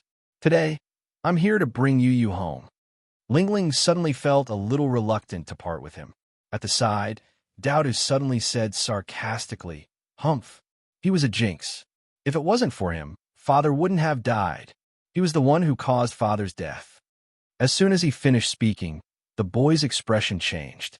Li Ru and Lingling froze. Li Ru looked at Yin Shishir's shocked expression and immediately scolded Dowdu. "Don't spout nonsense." "Mother, I'm not spouting nonsense. He was the one who caused Father's death." Dowdu whined pitifully. "What do you mean?" Muyaja furrowed his brows and his handsome eyes flashed with a cold light. Dowdu glanced at him and shrunk timidly to one side. She seemed to be extremely afraid of his cold aura. She even stuttered when she spoke. Chapter 1292. I'm not spouting nonsense. If not for this troublemaker, Father wouldn't have died." As soon as she finished speaking, Dowdu felt a lump in her throat. She grabbed her mother's clothes and cried sadly. Li Ru's face was full of awkwardness. Lingling, who was standing at the side, seemed to have lost all her strength at the mention of this sad matter. Her eyes reddened. Deep down, she knew that this matter had nothing to do with Yu, but if not for Yu, her father would be fine. However, she was very clear about gratitude and grudges. She did not blame him. Dowdu, however, was not as clear-minded as her. Having lost her father at such a young age, she put all the blame on Yu. Yu pursed his lips and snuggled into Yin Shishir's embrace. His eyelashes drooped a little forlornly. He was obviously a little sad, too. Li Ru immediately tried to smooth things over. "The child is immature and said some unruly things. Please don't take it to heart. What exactly happened?" Yin Shishir keenly sensed that this matter was not as simple as it seemed. She wanted to get to the bottom of it. When Li Ru heard this, she sighed but did not say anything. She did not blame Yu, but the pillar of the family had collapsed. As a widow and an orphan with 2 children, she really did not know what to do in the future. Yu had instructed Vermilion Bird to give her a sum of money. She refused to accept it no matter what. Vermilion Bird thought that he was being courteous and said that there were a few million yuan in the envelope, which included Zhao Xiangjuan's funeral expenses and some compensation. She regretfully said that a human life could not be measured by money, but at the same time, on behalf of Yin Tianyu, she conveyed that if there was anything she needed in the future, just let her know. Li Ru's tears fell the next second. It turned out that the collapse of the family's pillar in the village was not something that could be measured by money. What was the use of money? In Anyang village, the rice that every household ate was grown in their own fields, the firewood was chopped from the mountains, and the oil was obtained from the oil mill. All of this required a man to bear the responsibility. She was an orphan and a widow. Without a man to support her in the family, she would definitely be bullied. Who knew if someone would gossip behind her back? Today, as soon as she left the house, someone followed her behind and scolded her for being a jinx. Her in-laws had already spat on her because of Zhao Xiangjuan's death. Li Ru's heart was bitter. Dowdu leaned against him with red eyes. She pursed her lips and didn't say anything. When Yu saw this, she couldn't bear it and whispered into Muyaja's ear, "Daddy, Uncle Zhao's death is indeed related to me. If it wasn't for me, the Zhao family wouldn't have fallen into such a miserable state. Bring them back to the capital." Muyaja frowned and looked at him. "What's going on?" "It's him." When Yu mentioned this name, the anger in her eyes could no longer be concealed. Even if he did not find out the identity of these assassins, he judged that they were most likely the pursuers sent by Mu Lianjue. It seemed that they had the intention of dying together. These people did not leave any leeway for them and did not care about life or death. If not for Zhao Xiangjuan, he might not have been able to tell whether he was dead or alive. Yu whispered in his ear and recounted what happened after he was rescued by Zhao Xiangjuan in a concise manner. Chapter 1293. This Mu Lianjue was really gutsy. He actually dared to kill a child. He even sent out so many vicious assassins. How ruthless! How ruthless! Everyone who came from the Mu family was so ruthless. Yin Shishir could not hear what Yu and Muyaja were whispering to each other, but just by looking at the man's sullen face, she was frightened by the intimidating aura he exuded. What's wrong? She asked softly as she covered the back of his hand. Muyaja sneered inwardly. His murderous intent was boiling, but he quickly regained his composure. Nothing, he replied. He did not want her to be involved in this matter. Muyaja said to Li Ru, "First of all, I'd like to express my regret about this matter. No matter what the reason is, we'll take responsibility for it. If you're willing, we'll bring you to the capital." How about it? The capital? Li Ru was a little restless. This isn't appropriate, is it? After bringing you to the capital, I'll arrange a place for you to stay and the best education for the two children. Minyu, who was at the side, said, "Please put it down. Since Chairman Mu has put this on the table, he'll arrange the best place for you to stay. Not to mention anything else. You and the two children won't have to worry about food and clothing for the rest of your life. After all, you've done the little master a favor. So please let us repay your kindness." Lingling's eyes widened in shock when she heard this. Minyu continued, "Forgive me for being blunt, but Chairman Mu made this arrangement because your husband passed away and the family has lost its pillar of support. He's afraid that you and the two children will be bullied. So he made this arrangement. Even if you don't think for yourself, you should think for the two children." Li Ru was speechless when she heard this and could only carefully accept it. Thank you, Boss Mu. However, we'll have to wait until the funeral is over before we can consider the next step. Here, I'd like to thank Boss Mu for his kindness." In the end, according to Yu Yu's decision, after Li Ru settled everything here, she would settle them down in the capital. Yun Shishir carried Yu Yu into the room and carefully checked his injuries. However, when she saw the wound on his shoulder caused by the animal trap, her eyes immediately turned red. She couldn't hold back her guilt, and her tears fell. Yu Yu sighed helplessly. He cupped her face and carefully wiped the tears off her face. "Mommy, you're already in your 20s. Why do you still cry so much? Don't cry, okay? When you cry, my heart hurts so much that it feels numb." Yun Shishir did not know whether to laugh or cry at his self-righteous words. When she thought about how he got all these injuries, she pursed her lips in heartache. Holding back her tears, she grabbed his hand and slapped it twice on the back of his hand. "Yu Yu, you're naughty." "All right, it's Yu Yu who's naughty and made Mommy worry." Yu Yu's eyes curved into crescents as he looked at her dotingly. His eyes seemed to be filled with a gentle smile and were full of tenderness. Yin Shishir said, "You always make Mommy worry. You shouldn't have swapped places with Mommy that day." "Mommy is injured." Yu Yu said honestly, "I can't just stand by and watch Mommy get hurt." Yin Shishir's heart was deeply touched. Yu Yu. Chapter 1294. Yu Yu looked up at her, then jumped into her arms and wrapped his arms around her waist. "Mommy, I really love you. No matter what it is, as long as you're happy, I'm willing to do anything." Yin Shishir sighed in her heart. This child was so precocious and could even say such touching words. She had mixed feelings. She didn't know if she should be touched or feel complicated. She gently caressed his face. "Yu Yu, Mommy loves you too. She loves you more than life itself." Yu Yu quietly gazed at her face and asked carefully, "Then, no matter what Yu Yu becomes, Mommy will still love Yu Yu?" "Yes, no matter what Yu Yu becomes, Mommy will still love Yu Yu." "That's enough." Yu Yu smiled contentedly and hugged her tightly. "Where's Xiaoyi-chen? Are the wounds on your body better?" "Better. That guy's body is so strong. He can already get out of bed and jump around." However, out of consideration, she didn't bring Xiaoyi-chen with her. Because of this, little I-chen was probably still sulking at this moment. The family of three decided to head back to the capital after lunch. Li Ru prepared a table of sumptuous dishes. In order to entertain them, she served all kinds of fish and meat. She even slaughtered a rooster that hadn't crowed yet. The free-range chicken that they raised at home was very tender. When Yun Shishir and Yu Yu walked out, Muyaja was already seated. However, Li Ru, Lingling, and Lil P seemed a little uneasy. They sat in their seats and secretly sized up Muyaja's handsome side profile.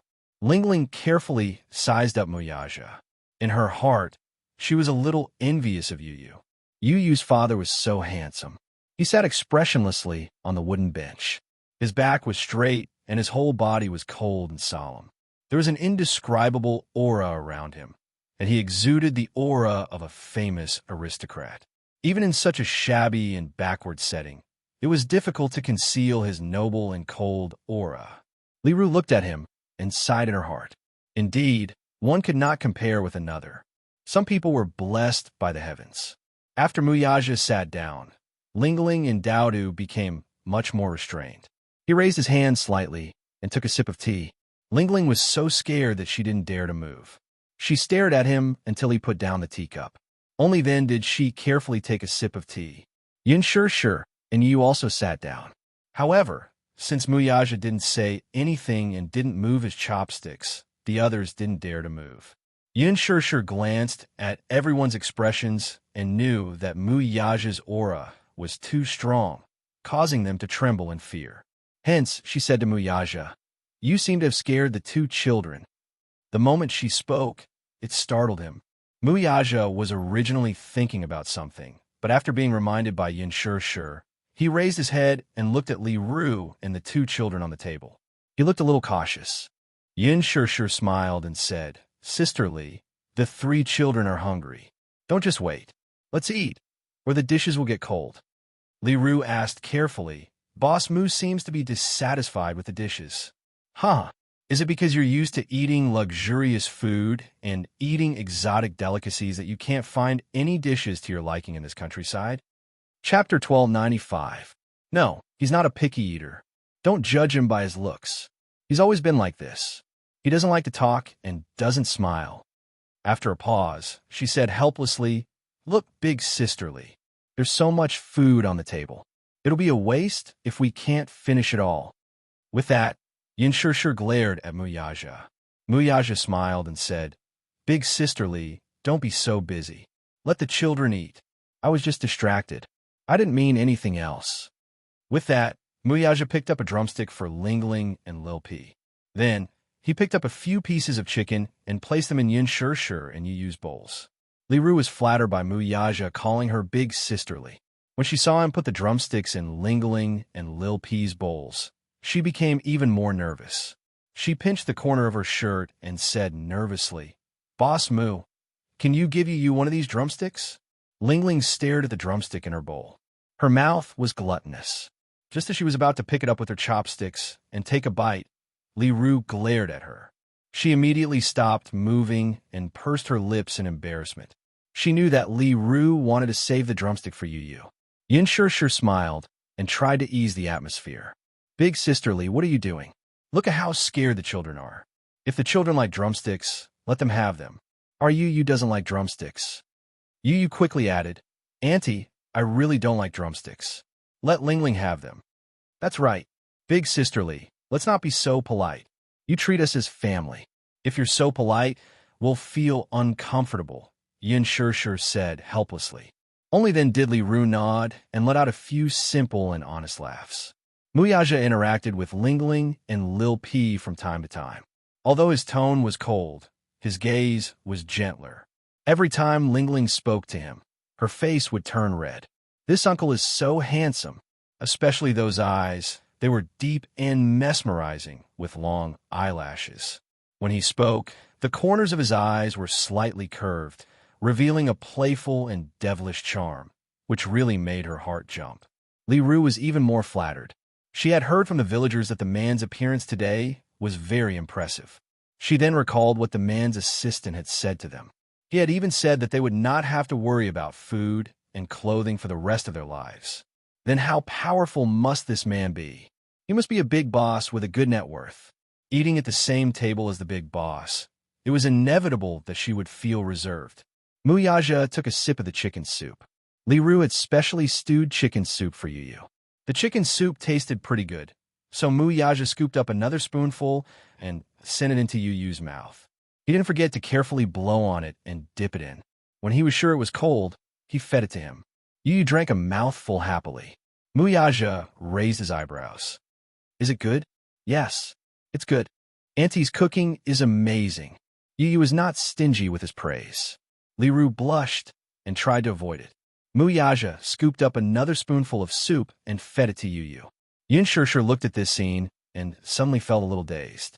This was probably Mu Yaja's most charming moment. When he looked at Yu Yu, the gentleness and adoration in his eyes were almost unconcealable. Chapter 1296. This man had always given her the impression that he was domineering and cold. However, at this moment, the sharpness and coldness of the past had faded from his body. When he looked at Yu Yu, he lowered his head and the tenderness in his eyes was almost overflowing. When he smiled, he was really the most charming. His sexy thin lips were slightly curved into a mesmerizing curve. Ling Ling was extremely envious. She looked at him eagerly and suddenly felt a trace of disappointment in her heart. Suddenly, a tender little hand holding a pair of chopsticks picked up a piece of vegetable and placed it in her bowl. When she looked up, she saw Yu Yu smiling and saying, "You can't just eat meat. You should eat more vegetables." His smile was so warm. It warmed her heart. Ling Ling nodded. Okay. At this moment, the outside of the Zhao family's house was filled with people.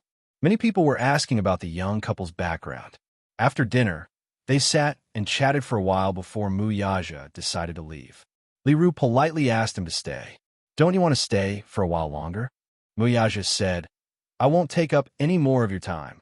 It's not a problem at all. There's no such thing." Li Ru was still enthusiastic. "Sisterly, there's still a child waiting at home," Yin Shishir said with a smile. After exchanging a few pleasantries with Li Ru nodded. Before leaving, she grabbed Yu Yu and stuffed the envelope into his arms. "My dear child, I can't accept this much money. Give the money to your parents and tell them that I can't accept it." She was so simple and honest that when she took out the check from the envelope and saw that it was a few million, she was immediately shocked. She even felt that the envelope was so hot. In her entire life, she had never seen a fraction of the amount on the check. However, Yu pushed her hand back. "Auntie, just accept it. This is a small token of my appreciation. Just accept Daddy's goodwill." Auntie, thank you, but I'm also very sorry about what happened this time. However, since Uncle is no longer around, I will take on the responsibility of taking care of you." Yu said obediently. Li Ru's heart warmed, and she was touched. Tears welled up in her eyes, and her lips trembled, but she couldn't say anything in the end. When they left, Li Ru followed behind the car for some distance. Ling Ling followed beside her and kept waving at Yu Yu. Yu leaned against the car window and looked out. She smiled and waved. Yu returned to her seat and hugged Yin Shishir's arm. Satisfaction and anticipation appeared on her face. How wonderful! He was finally home. At that moment, it was as if a beam of sunlight had shone into her heart, bright and warm. When they got home, Xiao Chen heard the sound of a car horn. He stood at the entrance of the villa and stood on his tiptoes to look around. The car came to a steady stop at the entrance. The moment Yu got out of the car, Mu Chen saw him and immediately pounced on him excitedly, hugging him tightly in his arms. He hugged Yu so tightly, as if he was afraid that he would lose a precious treasure again. He hugged Yu tightly in his arms. Everything seemed so unreal, as if it was a dream. However, when he felt the real warmth from Yu's body, Mu Chen finally believed that it wasn't a dream. "Yu, you're home. I've been waiting for you." Mu Chen felt guilty. He hadn't been able to lead the rescue team to the scene in time. Chapter 1297. Mu Chen had always been strong. Even when he was seriously injured, he did not shed a single tear. However, when he held Yu in his arms, Mu Chen's eyes welled up. He could not help but tear up. "From now on, let's not be separated anymore," Mu Chen said solemnly. Yu was almost suffocated by his tight embrace. "Brother, be gentler. You're hurting me," Yu said helplessly. "Okay." Mu Chen loosened his arms. Before Yu could catch his breath, Mu Chen hugged him tightly again. "Yu, I promise to protect you. It's all my fault that you're injured so badly this time." "Brother, are you blaming me? You're hurting my wound," he reminded him weakly. Mu Chen was shocked and quickly let go of him. Yu glanced at his flustered expression and could not help but burst out laughing. Mu Chen's face froze, and he asked with a strange expression, "What are you laughing at?" "Brother, I realize that you're so funny. Yu covered her mouth and giggled. What do you mean? It's so mushy, Yu said. Mui Chin smacked his lips, and his heart turned cold. Yu touched his hair helplessly. Good boy. Didn't I go home? Mui Chin's face turned red strangely.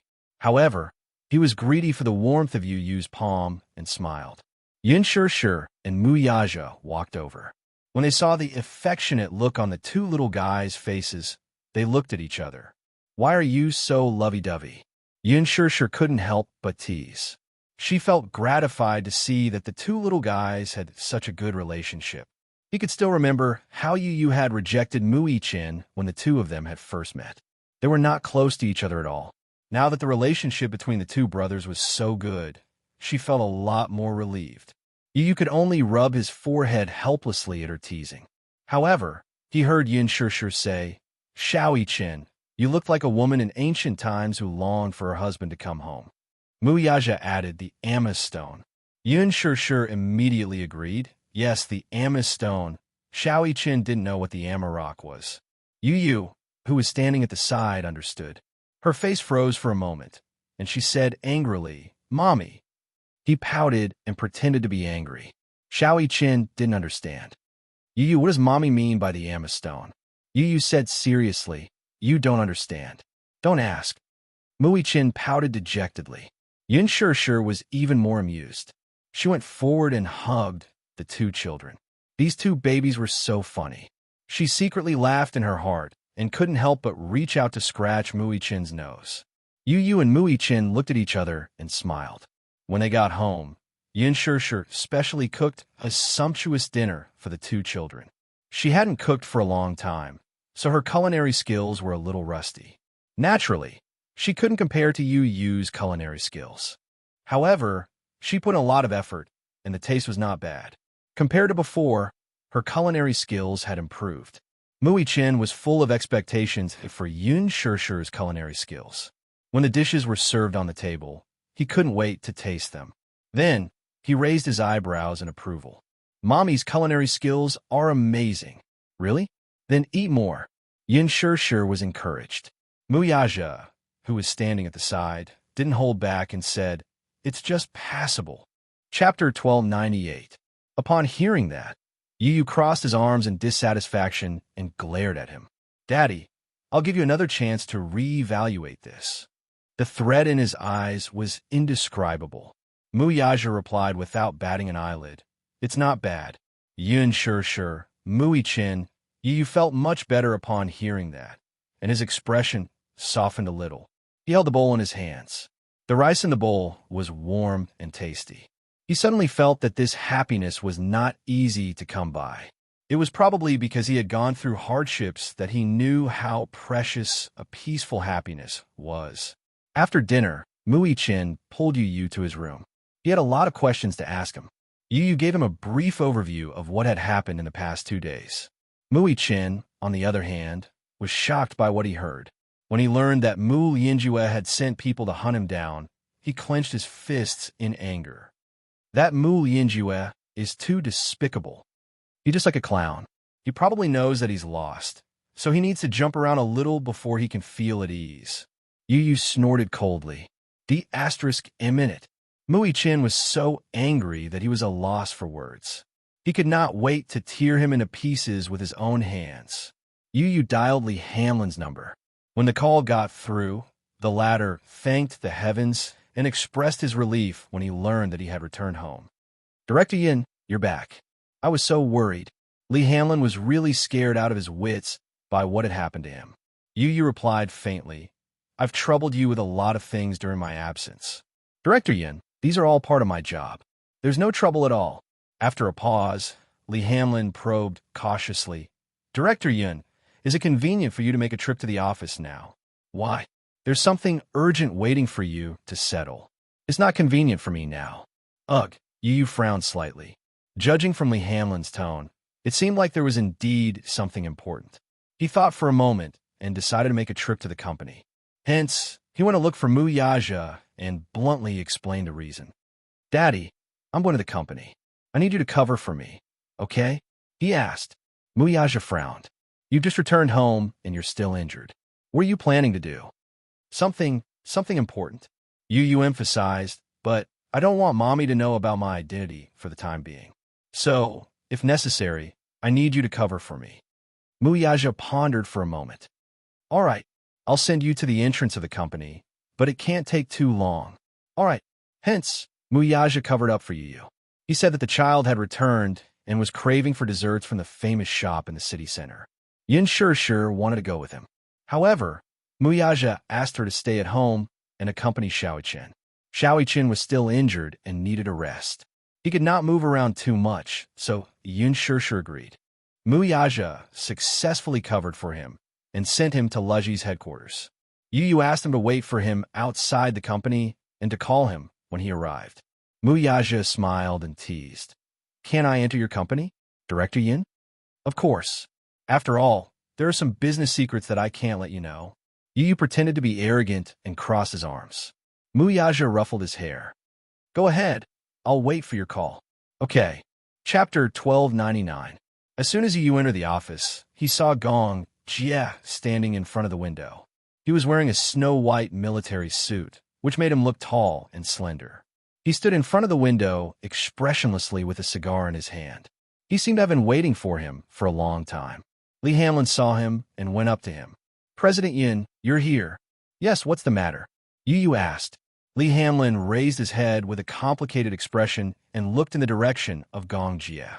Yu followed his line of sight and looked at Gong Jie. He asked in a deep voice, Young Master Gong, you're looking for me? Gong Jie turned around, but his face was gloomy. He looked at Yu with a pair of deep, unfathomable eyes. You're back. Yes. Yu smiled and sat down on the sofa. Young Master Gong, your subordinates made a lot of mistakes in this operation. Gong Jie's expression changed. They weren't careful enough and made some mistakes. I suffered a little. Tell me, how are you going to compensate me? Gong Jie asked. How do you want me to compensate you? Assign that vermilion bird of yours to me. The moment the boy opened his mouth, he laid out a shocking condition. Zhuke? The man tugged at his lips and asked nonchalantly, Why? Have you taken a liking to her? Yes, Yu said bluntly. Other than her, give me another secret guard. What do you think of this condition? He had a motive for making such a request. With Lisa by his side, his safety was guaranteed. However, he had to find a way to arrange a secret guard to protect his mommy when necessary. After all, he didn't want something like this to happen a second time. The mercenaries of Mercenary Paradise were of high quality. Ordinary soldiers from the army couldn't compare to them. They were all assassins who walked in the dark and had outstanding martial arts skills. Naturally, he couldn't be at ease with them protecting his mommy. Therefore, he proposed such a condition to Gong Jie. Gong Jie smiled. Regarding his request, he was straightforward. Since you asked me for the person, I have no reason to refuse. From now on, Vermilion Bird and Jie will be at your disposal. All right. After a pause, Yu asked, Where's Lisa? Gong Jie said, Are you concerned about her? Ask her about her situation. Gong Jie's lips curled into a cold smile. He said expressionlessly, She's just a bodyguard. Even if she's dead, you don't have to ask anything. She died? Gong Jie said coldly, Not dead. It's just a small injury. It won't take her life. Yu frowned. Why are you looking for me? Gong Jie raised his eyebrows and suddenly walked to the poster. His gaze fell on the poster hanging on the wall. His thin lips escaped from his thin lips. Who is this woman? Yu was shocked. His gaze fell on the poster as well. It was the poster he had chosen when Yun Shur was filming. He felt that this poster was especially beautiful and elegant. Just looking at it was pleasing to the eye. Therefore, he chose this poster and enlarged it to make it into a poster. He hung it on the wall, facing his desk. When he raised his head, he happened to be able to see this pictorial, which made him feel at ease. When he heard Gong Jie's question, he became suspicious. He frowned slightly and was a little wary. Why are you asking about this? I'm just asking. Chapter 1300. He stared at Yu for a long time before slowly approaching him and squatting down in front of him. His gaze never left Yu's small face. His facial features and eyes were very similar to the woman in the poster. He had his suspicions when he first saw Yu. However, thinking that it might just be a coincidence, he did not think too much about it. It was only when he saw the huge poster hanging on the wall in Yun Tianyo's office that he became suspicious. The woman in the poster had such similar facial features and gentle eyes. It was as if they were the same as the shadow in his memory. This woman and the little lad should have some sort of relationship. If not, why would he hang this woman's poster in his office? What was more suspicious was that the little lad's facial features were very similar to this woman's. They looked like mother and son. Could it be that this woman was his? Gong Jia was so agitated that his shoulders and fingertips could not help but tremble. He suddenly held Yu Yu's face and caressed every inch of his face with his slender fingers. A complicated look appeared on his face. Actually, when I first met you, I vaguely suspected your identity. Gong Jia said this firmly. He slowly raised his eyes and met Yun Tianyo's startled gaze. What suspicion? Don't you think that you and I look alike? Gong Jia raised a brow and his thin lips parted as he asked this. Yu Yu's gaze landed on his face again. It was more than similar. Yu Yu was extremely sensitive. Hence, when he first met Gong Jia, he had some suspicions. However, at that time, he was thinking about his mommy's matter and did not think much about it. He heard that his mommy had a younger brother who was in a car accident and disappeared without a trace. No one knew if he was dead or alive. Now, the man standing in front of him looked so similar to his mommy. It was hard for Yu not to think about it. However, compared to Gong Jia, his attitude was more conservative. Indeed, there are some similarities, but what are you trying to say? He did not go straight to the point and tell him the identity of the person in the poster. His mommy's identity was sensitive. Moreover, the man standing in front of him was a core member of the Hurricane Group, the #1 mercenary empire. He was a very dangerous person. What if he was not? Without confirmation, he would not reveal his mommy's identity to him or anyone else. This was his protective measure for his mommy. Gong Jia sized him up. With him, he was eager to verify, but he was afraid of being disappointed again. However, with a little bit of hope in his heart, he casually said, I'm looking for someone. Yu was slightly taken aback. A woman. At the mention of this person, there was a rare tenderness in his usually cold and unruly eyes. Although I don't know if I'll be able to find her in this lifetime, I don't want to give up on any hope, regardless of whether she's dead or alive. She is very important to me. A woman? Yu asked tentatively. Chapter 13:01. Although someone told me that she's already dead, I don't believe it. There seemed to be a faint bond between bloodlines. Some people said that blood was thicker than water. Twins would form a bond similar to telepathy. Back then, he was told that his sister had died in a car accident. By the time he woke up, he was already taken away by the Hurricane Group. That was the first time he met his biological father, Gong Shaoying. His father told him that when the people from the Hurricane Group took him away from the hospital, his sister had already been declared dead. The doctor said that she showed signs of dying on the way to the hospital. Her heartbeat was already gone by the time they reached the hospital. They did a series of emergency treatments, but it was too late. Gong Jia could not believe it and was downcast for a while. His sixth sense was telling him that his sister was still alive. He had also met a woman who looked like him. However, after further verification, the final result was disappointing. Gradually, he began to believe that his sister was no longer in this world. However, when he saw the huge poster in Yun Tianyo's office, his heart seemed to have sensed something and was filled with hope again. Yu was silent for a while before he made up his mind and slowly explained, The woman in the poster is a celebrity. Celebrity? Gong Jia was stunned. What's your relationship with her? If you must ask what kind of relationship they have. Yu's face instantly revealed a fanboy's expression. I'm her little fan. Gong Jia was silent. Li Hanlin, who was standing at the side, was speechless. Just a fan? That's all. Gong Jia stared at him suspiciously. Yu gave him an elegant smile, hiding his thoughts well. If the person you're looking for is her, I can use my connections to investigate her identity for you. Gong Jia coldly said. No need. If that was the case, he would send someone to investigate. With that, he stood up abruptly and strode off. Yu watched him leave expressionlessly with a frown. Agent Lee, he called out. Lee Hanlon walked to his side and squatted slightly. Director Yin, what are your orders? Lock down everything.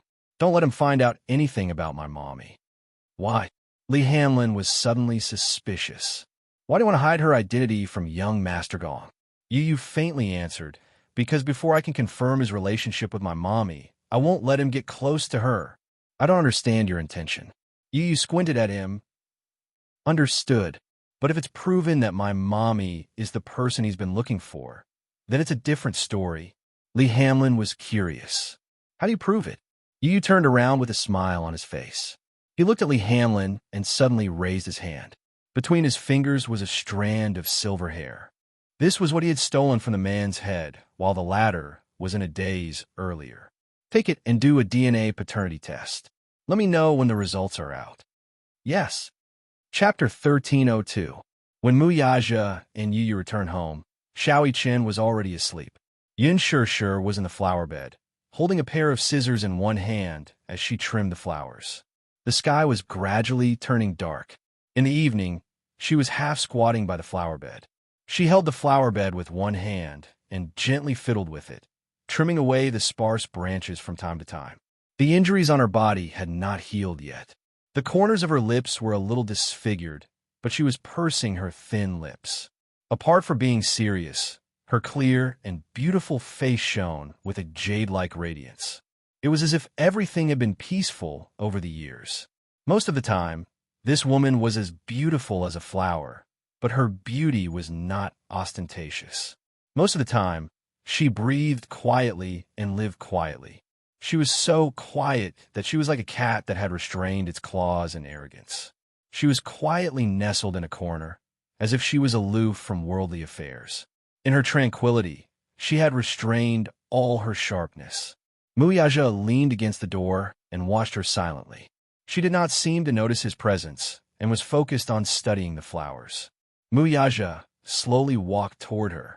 Yin Shir suddenly sensed the footsteps behind her. She looked up and saw Mu Yaja hugging her waist from behind. His movements were very gentle as he pulled her into his embrace. Caught off guard, the scissors fell to the ground. Yu stood at the door and watched for a while.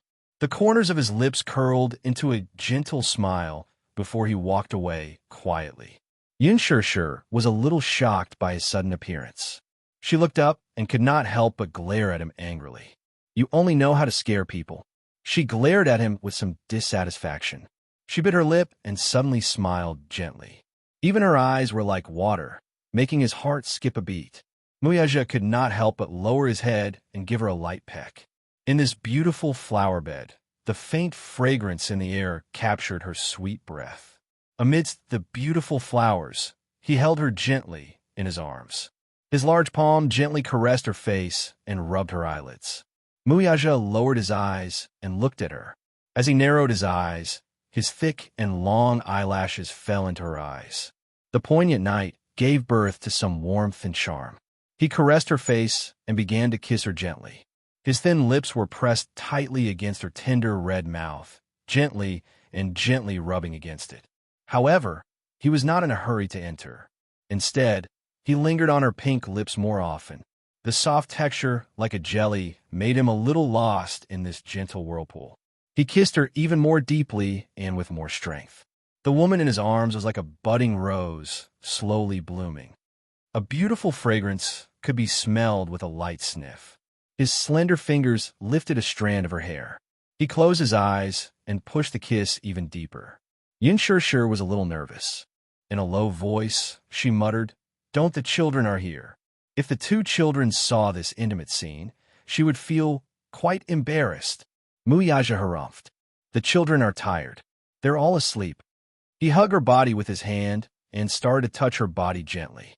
Then, he could not help but harumph. Why have you lost weight again? She had lost so much weight. During the few days in the hospital, she ate very little.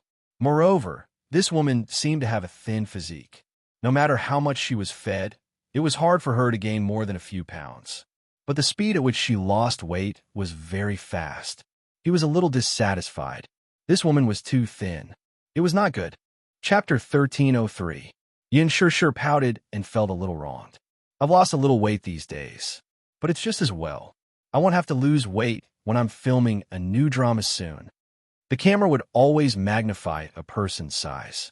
Therefore, many celebrities would starve a few meals a few days before they went on screen to maintain their beautiful image in front of the camera.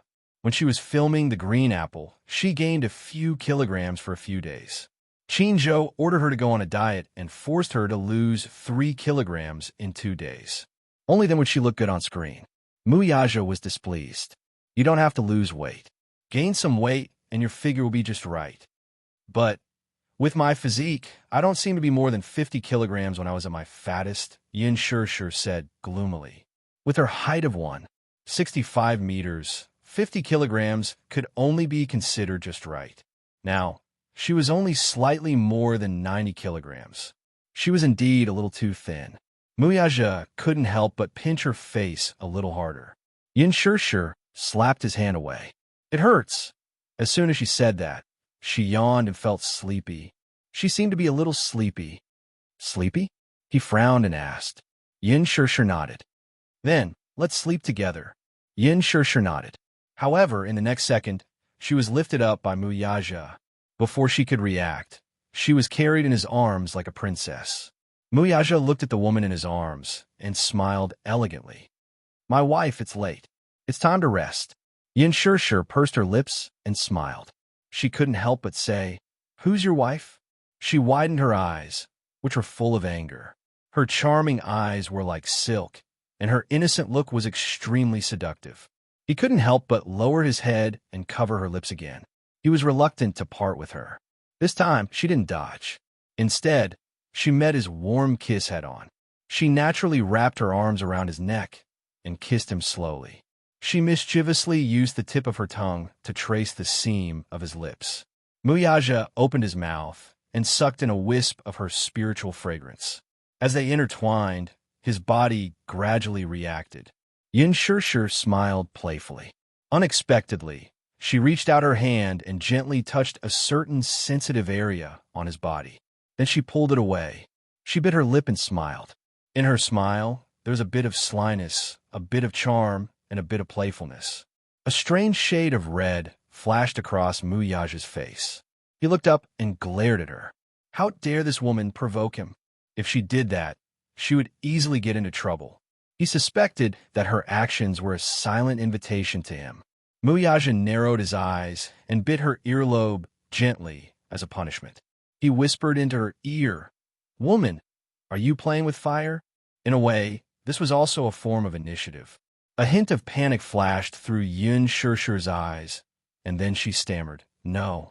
Then what were you doing? Yin Shure was a little shy under his teasing gaze. Just now, she had only done it on a whim. Now, she was a little regretful. She covered her face in shame and stammered, I just want to test if your shaft was hard or not. She was acting shy. Muyaja smiled wickedly. Sometimes this woman could be quite adorable. He lowered his voice and bit her ear. If you want to test, you can't test it like this. Chapter 1304. Yin Shure peeked at him through the gaps between her fingers and covered her face in embarrassment. She felt a little embarrassing. Muyaja didn't know whether to laugh or cry at first. Then, he carried her back to the bedroom and carefully placed her on the bed. Concerned about the wounds on her body that hadn't healed yet, his movements were very careful, as if he was treating a precious and fragile object. In the next second, he took off her clothes. Yin Shure immediately reached out to stop him. He said in a low voice, Don't move. She really didn't dare to move until he took off her outerwear, leaving only her cute and sexy underwear. Then his tall body pressed down on her. He placed it on her body, but deliberately lightened the weight. Even so, Yin Shure still pushed him away in embarrassment. Ugh, Muyaja, you're so heavy. A height of 1.88 meters and a weight of more than 70 kilograms was a very heavy weight to her. Muyaja smiled mischievously. Then, he reached out and hugged her. With a flip of his body, he switched positions with her and helped her sit on top of him. With this, Yin Shure sat on top of him in a seductive position. Yin Shure smiled sweetly. With a slight twist of her body, the straps on her bright and beautiful body slid down from her shoulders. When her clothes were half removed, that beautiful scene came into his view. Muyaja reached out and just happened to be able to grasp that pair of plump jade bunnies. Yin Shishir sensitively reached out and grabbed his hand. Then he held her hand in reverse and guided it to a certain spot. The moment her fingertips touched something hot, she was shocked and immediately retracted her hand. Why?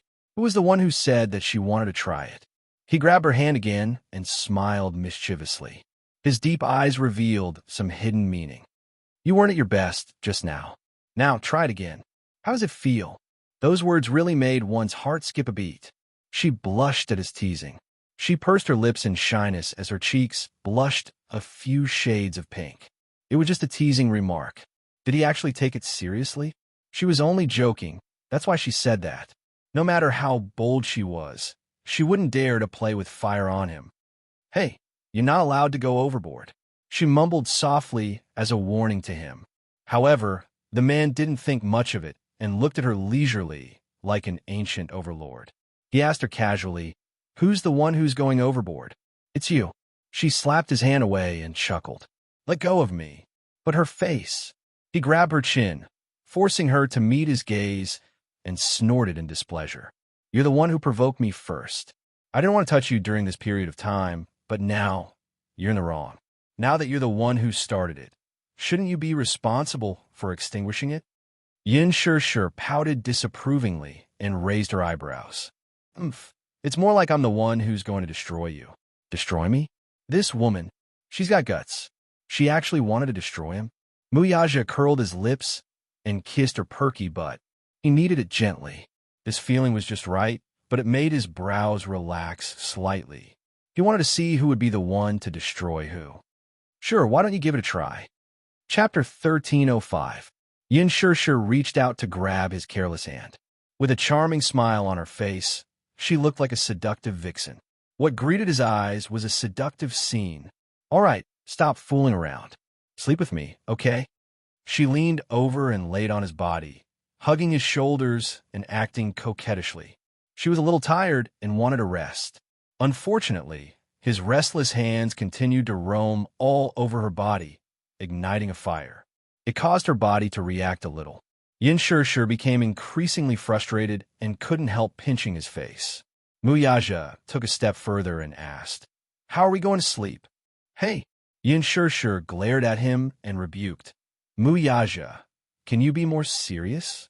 However, the man hooked his arm around her jade-like neck and rubbed his lips against her ear. "Am I not serious enough? How do you want me to be serious, then?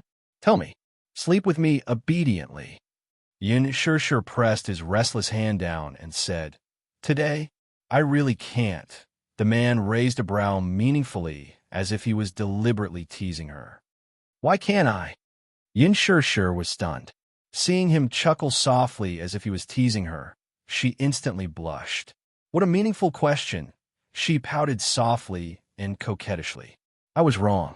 I shouldn't have ignited the fire. Spare me, okay?" "If you want me to spare you, sure." Muyaja pinched her cheeks and said seductively, "Say something nice, Call her something nice?" Yin Shishir racked her brains. "Yaja? It doesn't sound nice." She said softly again. The man snorted. "It doesn't sound nice." Yin Shishir's face fell. She looked at him with some frustration and pursed her lips. For a moment, she didn't know what he wanted to hear. "My dear husband, no. Not today." "Why not?"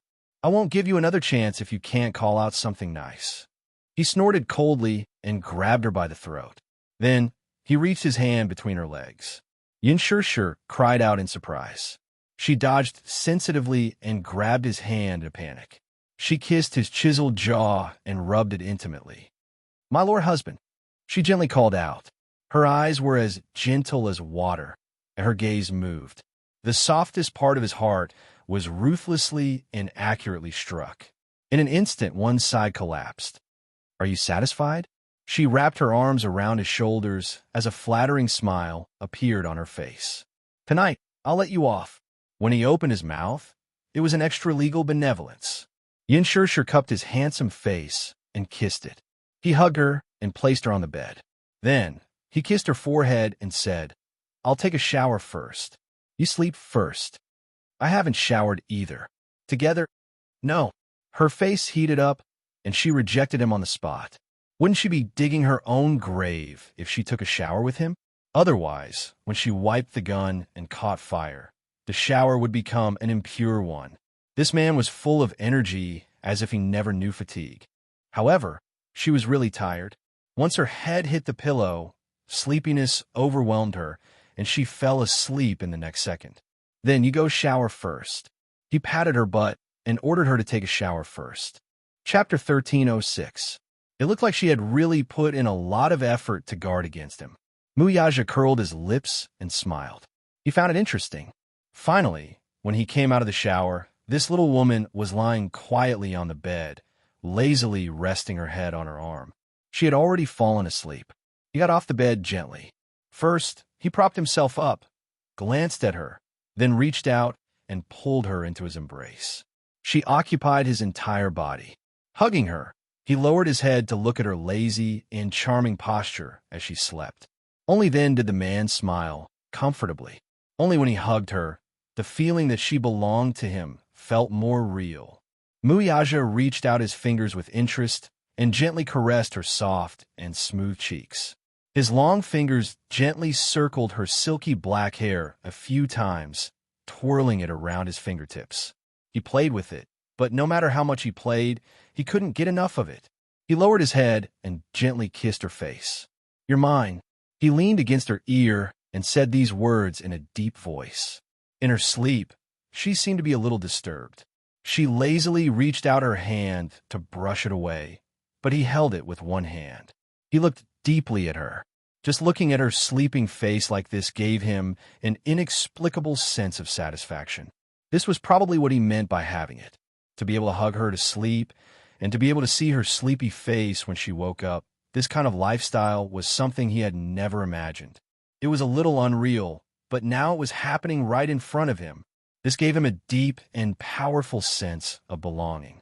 She belonged to him, and he belonged to her too. He stretched out his arm and let her rest her head on it. He also laid down and hugged her waist. Just like that, they fell into a dream together. The next day, when Yin Shirshir woke up, it was already morning. She didn't know when, but the side of the bed was empty. He left without a sound. Yin Shirshir's heart suddenly felt empty. When she completely woke up from her hazy sleep, she realized that he must have gone to the office. She got up, walked to the window, and pulled open the curtains. The sun was shining brightly outside. Today was a good day, with blue skies and white clouds.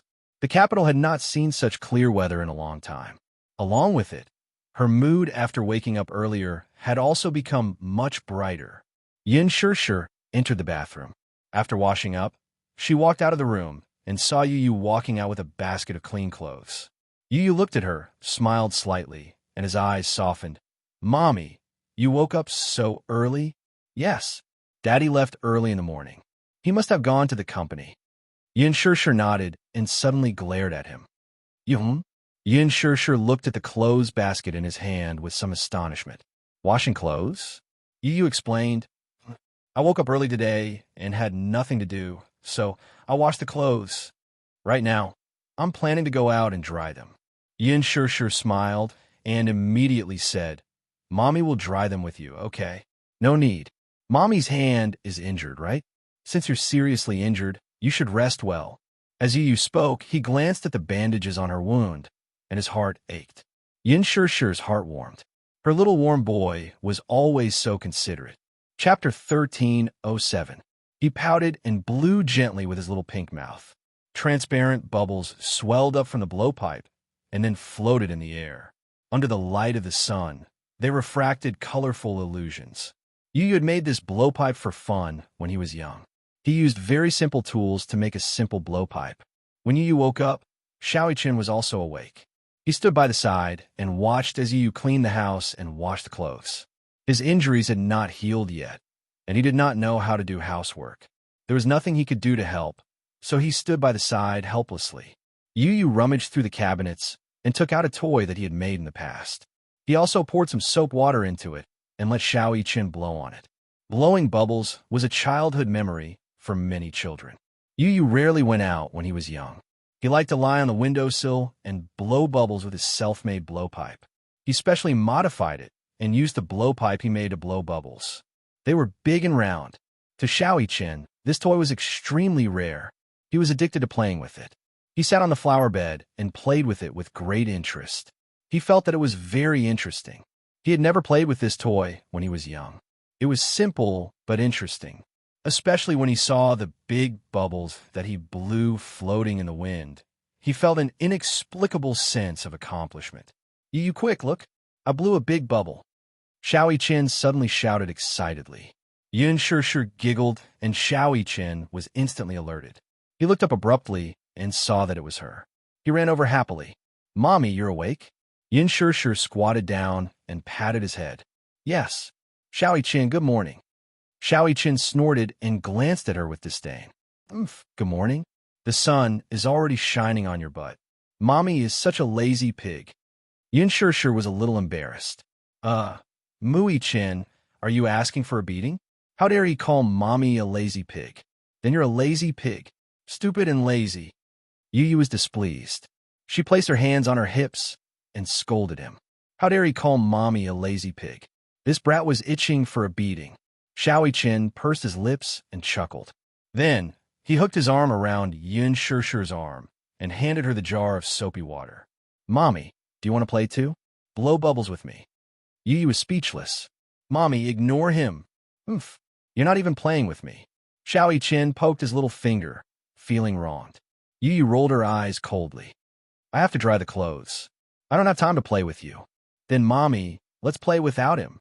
Xiao-Chen smiled mischievously like a mischievous little elf. Yun Shishir nodded and let him hold her hand as they ran to the flower bed to play. Yu stared at Yun Shishir and Xiao-Chen as they stood in the flower bed. From time to time, he could hear the sounds of laughter. What about him? He held a clothes rack in one hand and clean clothes in the other. He sat there doing manual labor and couldn't help but feel a little angry. However, in the blink of an eye, a smile appeared at the corner of his lips. The sun was bright and clear, and the laughter made his mood exceptionally cheerful. To him, this was a simple little happiness. Chapter 1308. The black Bentley slowly drove into Mu Group's private hospital. The hospital director was already waiting at the entrance with a row of people. The car door opened, and Mu Yaja stepped out. The hospital director immediately led a group of people to greet him enthusiastically. It was as if the stars were surrounding the moon. Chairman Mu, we've been waiting for you for a long time. The hospital director smiled flatteringly. More than an hour later, Minyu called. At that time, the hospital director was still immersed in some gentle village. When he heard that a big shot from the Mu family was coming and asked him to wait, he quickly dressed up and rushed to the scene. The medical industry was a lucrative industry. Most of the medical centers and private hospitals in the country were controlled by the Mu Group. As for Mingda Hospital, it was the most famous private hospital in the capital. The hospital director, Li Changda, was able to sit in this position because he was promoted by the Mu family. Therefore, he served the Mu family like they were emperors. Mu Yaja glanced at him and asked calmly, "Where is she?" He did not bother with small talk and went straight to the point. The hospital director reacted for a few seconds and his face froze. She? May I know who you're referring to?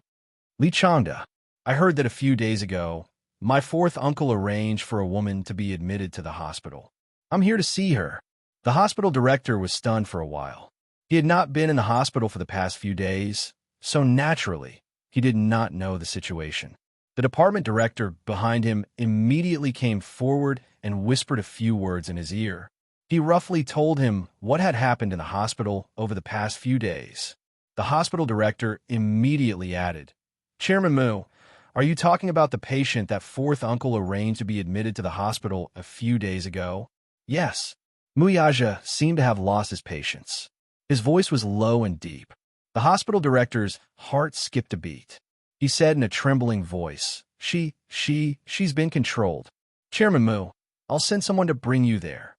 With that, everyone followed behind him like stars surrounding the moon as they made their way to the hospital building. The psychiatric inpatient building.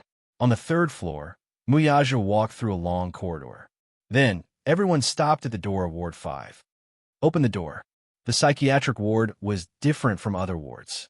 It had a wooden door, and when the door was opened, an iron gate appeared. Muyaja stood at the door. Through the tightly shut iron gate and the crisscrossing iron bars, he could clearly see the scene in the ward. The layout of the ward was quite simple. The walls were painted white, and there was a window that was tightly sealed with iron bars. The window and door were tightly shut, leaving only an air vent. In the empty ward, there was nothing else except for a single bed. Beside the bed, Mu Wanru leaned against the bedside with her hair disheveled. Her pair of wide and empty eyes stared blankly out of the window. Her originally beautiful hair was now as messy as a ball of withered grass. He didn't know what kind of stains were stuck on his hair, but it looked very dirty. Chapter 1309. From time to time, she would even knock her head against the wall. Compared to the noble Mu Wanru she used to be, the current her was a stark contrast. Muyaja took a step forward and stood outside the iron bars. He looked at the dazed Mu Wanru in the ward and frowned. He held his breath and focused his mind. Finally, he could make out the words that she was muttering. Child, child, child, child. Mu Wanru's cracked lips opened and closed incessantly. It was as if she had been possessed as she kept repeating these broken words. It was as if she was possessed by a demon. She twirled her hair with both hands.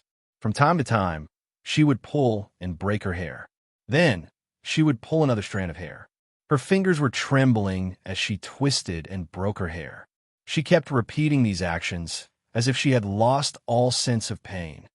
Ha! Ha! Child! Child! My child! So miserable! So miserable!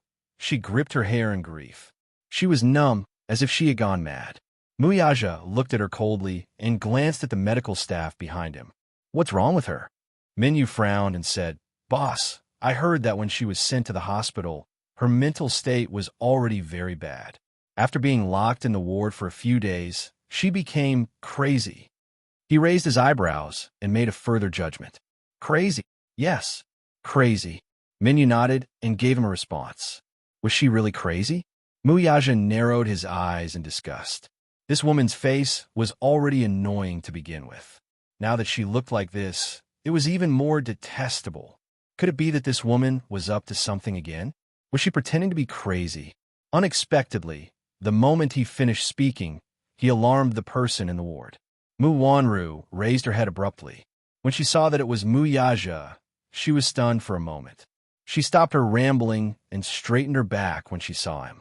The pair of empty eyes finally regained some focus, but they stared at him like the venomous snakes on the branches of a tropical rainforest. Muyaja looked expressionlessly at the pair of eyes that were wide open as if she had died with a grievance. Narrowing his eyes, he saw her suddenly stand up and huddle in a corner for a long time. As soon as she stood up, her body swayed and she fell to the ground again.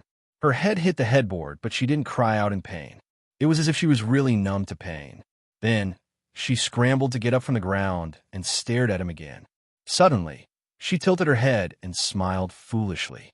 She pursed her lips and shrunk into a corner, pressing herself against the wall. It was as if the person standing in front of her was a terrifying monster. You, who are you? Muyaja narrowed his eyes and said coldly, Mu Wanru, don't play dumb with me. Mu Wanru didn't seem to understand what he said. She clumsily said a few words, as if she was struggling to digest his words. Then, like a child with low intelligence, she bit her lips. Did you see my child? Muyaja pursed his thin lips into a proud line and raised his eyebrows. Child! Ah, I know. Chapter 1310. Muyaja furrowed his brows and turned his head sideways to cast a sidelong glance at his assistant, who was standing behind him with a complicated expression. What's wrong with her? The nurse next to him carefully observed his expression and said, Chairman Mu, this patient seems to have suffered a lot of trauma earlier and has some mental problems. In short, she had lost her mind.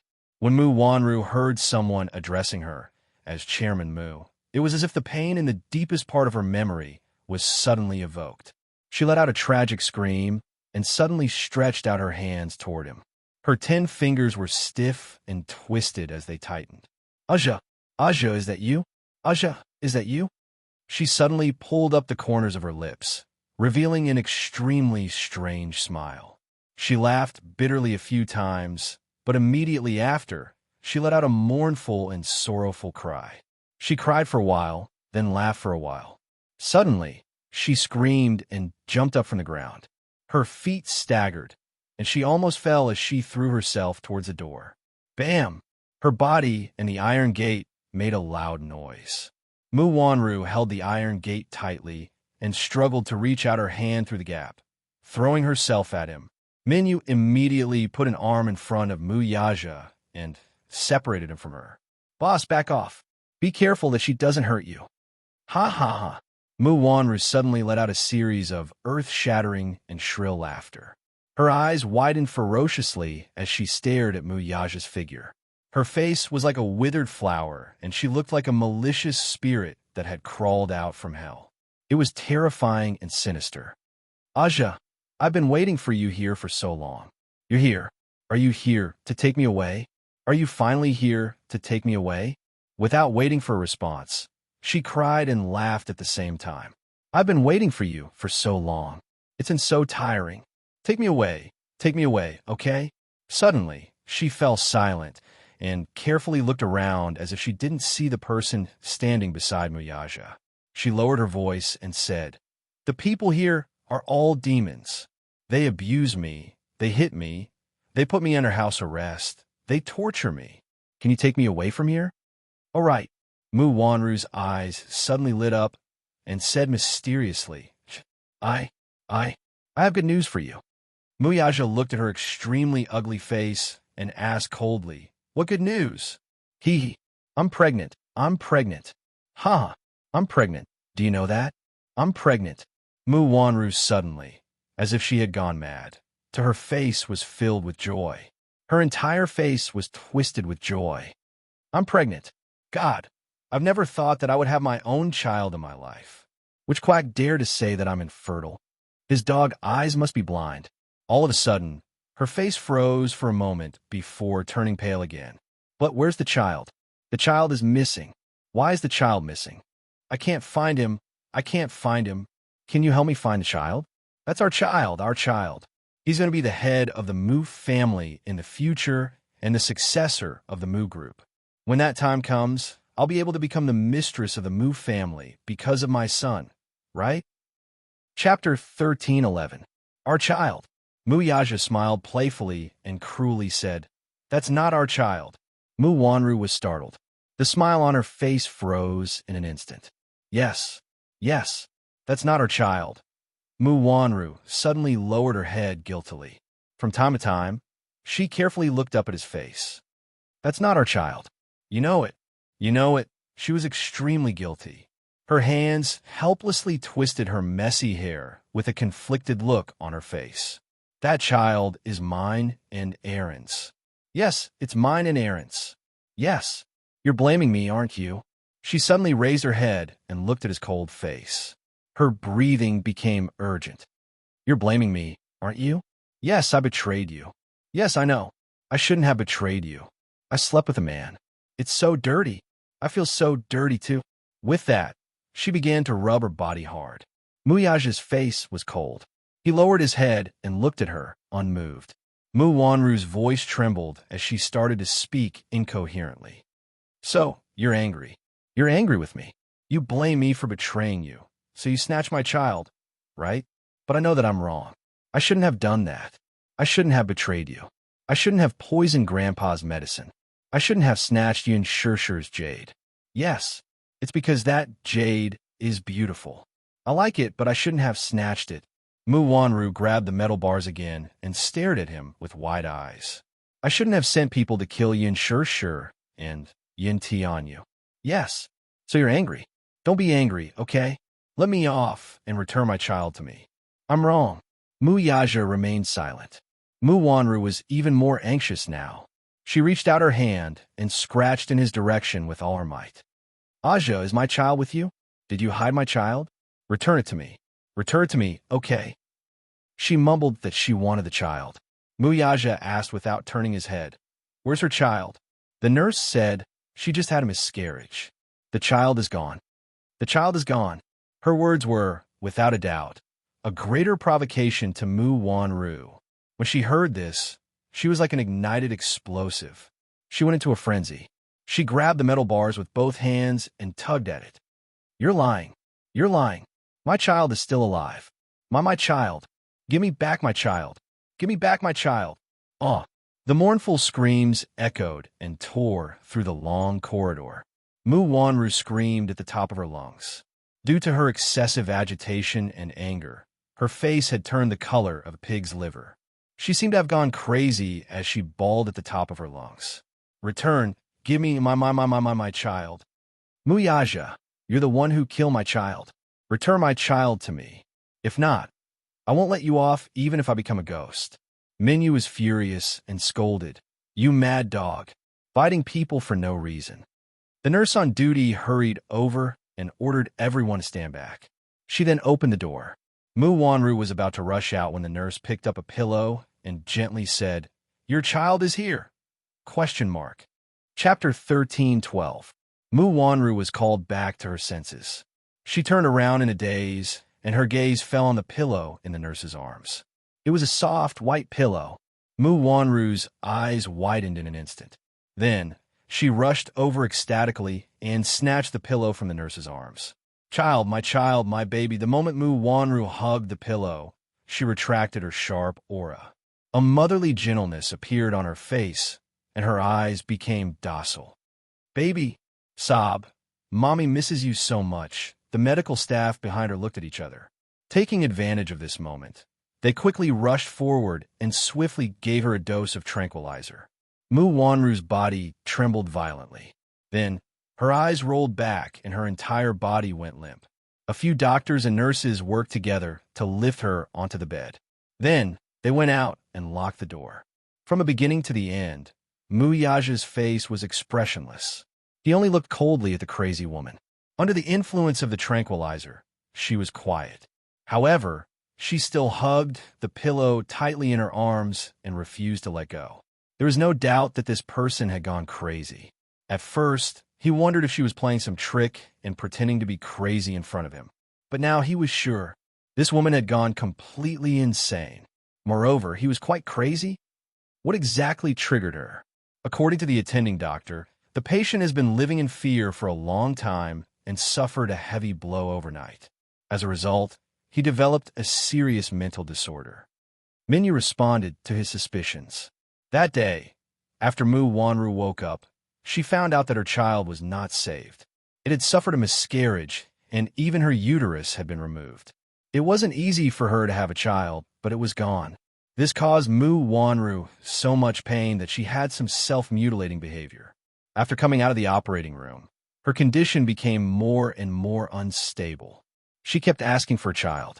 It seemed that she couldn't accept the pain of losing a child. She was pitiful and hateful.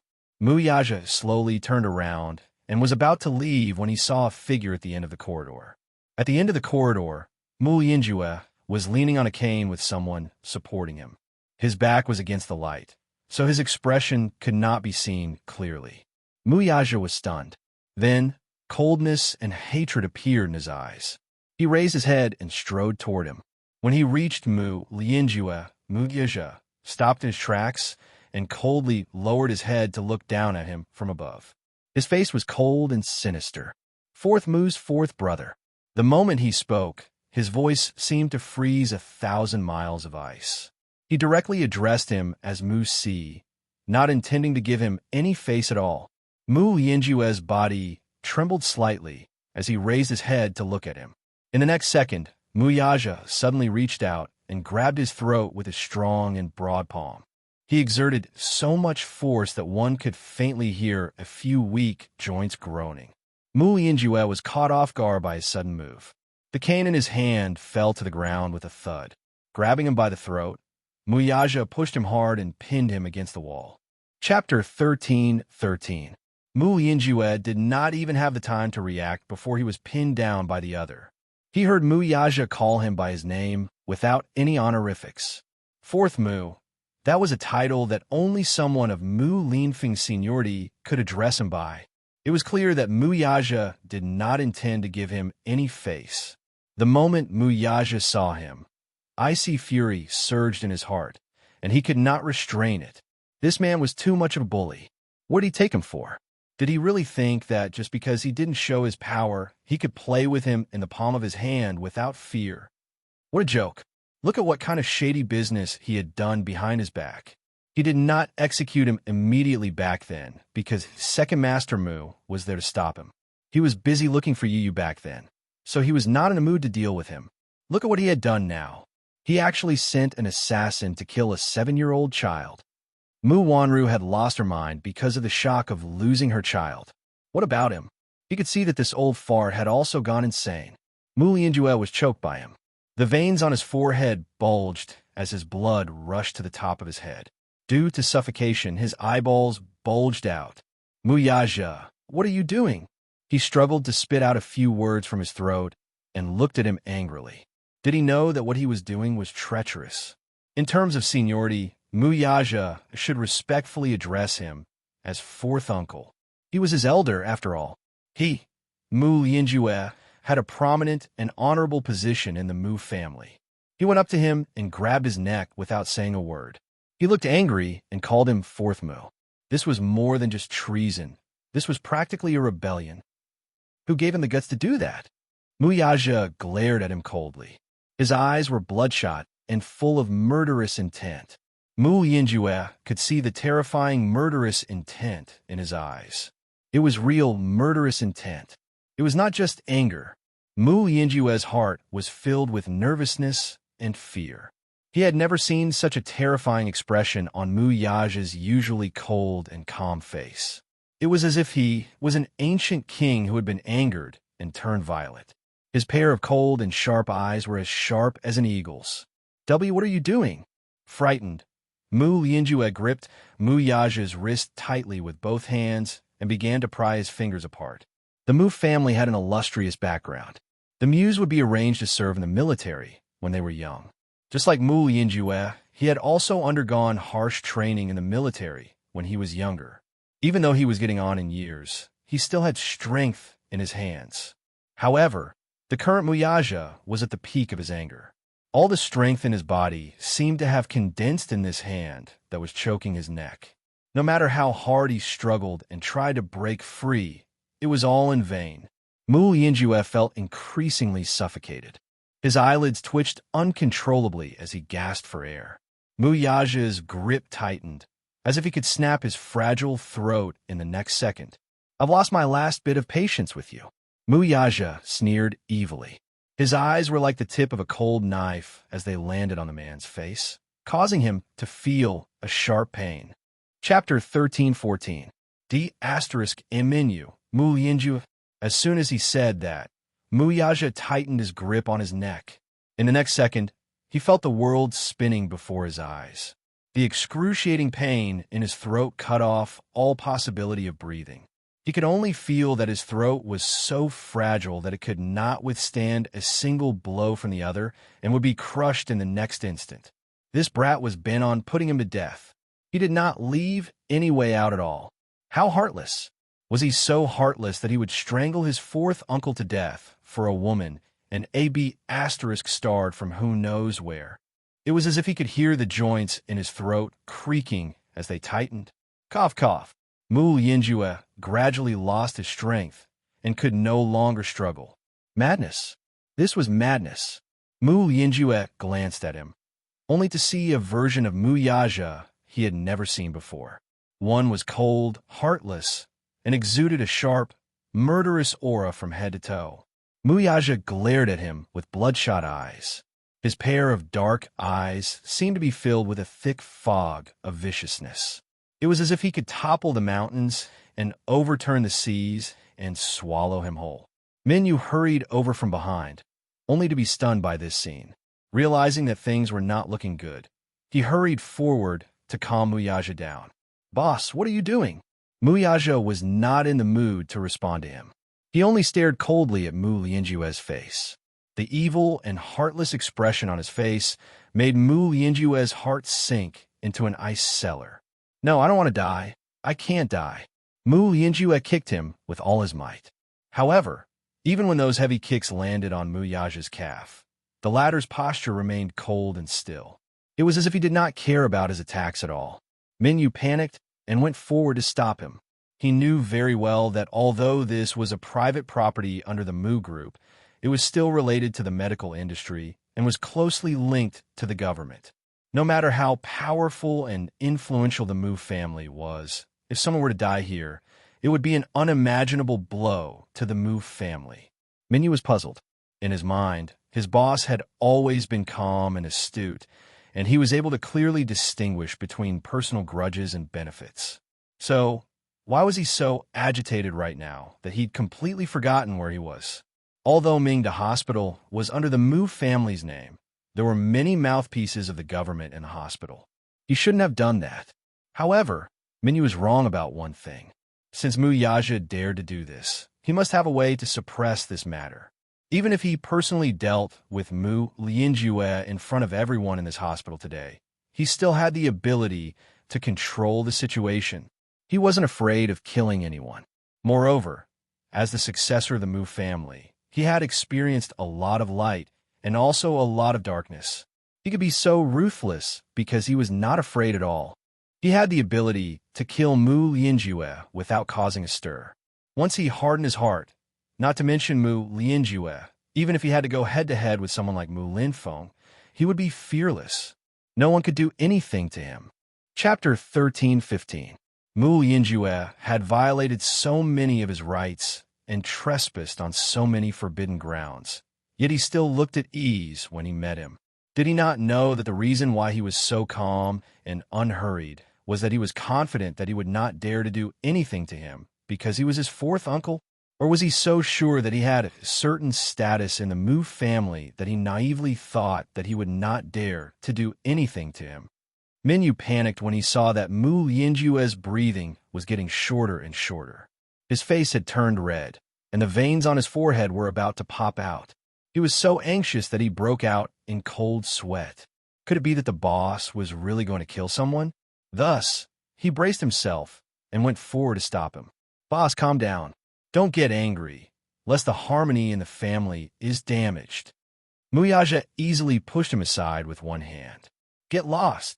Just as he was about to lose his wits after being pushed aside, an angry bellow was heard from behind him. "Are you crazy? Stop it." It was Mu Linfeng's voice. Muyaja frowned slightly and glanced back from the corner of his eye. While he was distracted, Mu Lianjue mustered all his strength and finally broke free from him. He fell to the side and hugged his neck as he coughed and gasped for air. Cough, cough, cough, cough, cough. Mu Lianjue could not stop coughing. When he raised his head to look at Muyaja, he looked as if he had seen a ghost and could not help but retreat backward. He was old. It was difficult for him to fight against him. Muyaja turned around and bumped into Mu Linfeng. Mu Linfeng, who was dressed in a well-ironed military uniform, slowly walked toward him, his footsteps like a gust of wind. He was different from the others. Muyaja had only trained in the army when he was young. Mu Linfeng, on the other hand, had been in the army since he was 10 years old. In a sense, he had devoted his life to power. Strictly speaking, he was the real power behind the Mu family and had toyed with it for most of his life. Now that the Mu family had developed to this point, they were naturally no longer just a wealthy family in the business world. With such a large family, they were involved in both legal and illegal activities. The one who represented the legal side was naturally the head of the capital's military, Mu Linfeng. Moreover, his wife was from a powerful family. Hence, the power in his hands, even Muyaja, was not to be underestimated. Mu Linfeng came to the hospital today to prescribe some medicine. He had some old ailments. While he was at it, to meet Mu Lianjue and make some arrangements. Mu Linfeng knew his nephew well. He was a hot-blooded man. Mu Lianjue had done so many taboo things. His nephew would definitely not let him off so easily. Once the dust settled, he would definitely offend Mu Lianjue. Be it through open means or underhanded means, he would definitely settle this score. If things went wrong, Mu Lianjue's old life would be lost. Mu Linfeng, on the other hand, cared about their brotherhood. Perhaps, at his age, he was no longer so high-spirited and emotional. He was worried that Mu Yaja would secretly deal with Mu Lianjue, so he asked him to go abroad for a period of time to avoid the limelight.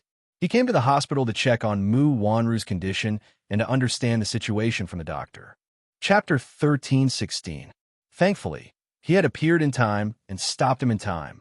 Otherwise, he wouldn't have dared to think further. From the earlier scene, Mu Linfeng had indirectly experienced how ruthless his nephew could be. Mu Yaja looked at him with a lukewarm expression. Second uncle, why are you here? You're crazy. How impudent. Are you crazy? What were you trying to do earlier? Nothing. Mu Yaja sneered. It's been so many years. Some old grudges should be settled with someone, right? Nonsense. Mu Linfeng was flustered and exasperated. He was about to say something when he suddenly paused and looked around with a warning look in his eyes. When Minyu saw this, he naturally understood what he meant. He immediately cleared the crowd and left the stage himself.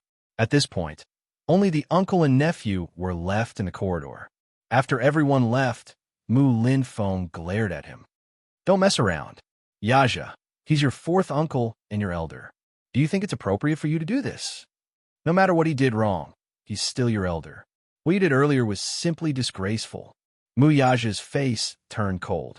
Why, second uncle? From your tone, it sounds like you're trying to absolve fourth Mu.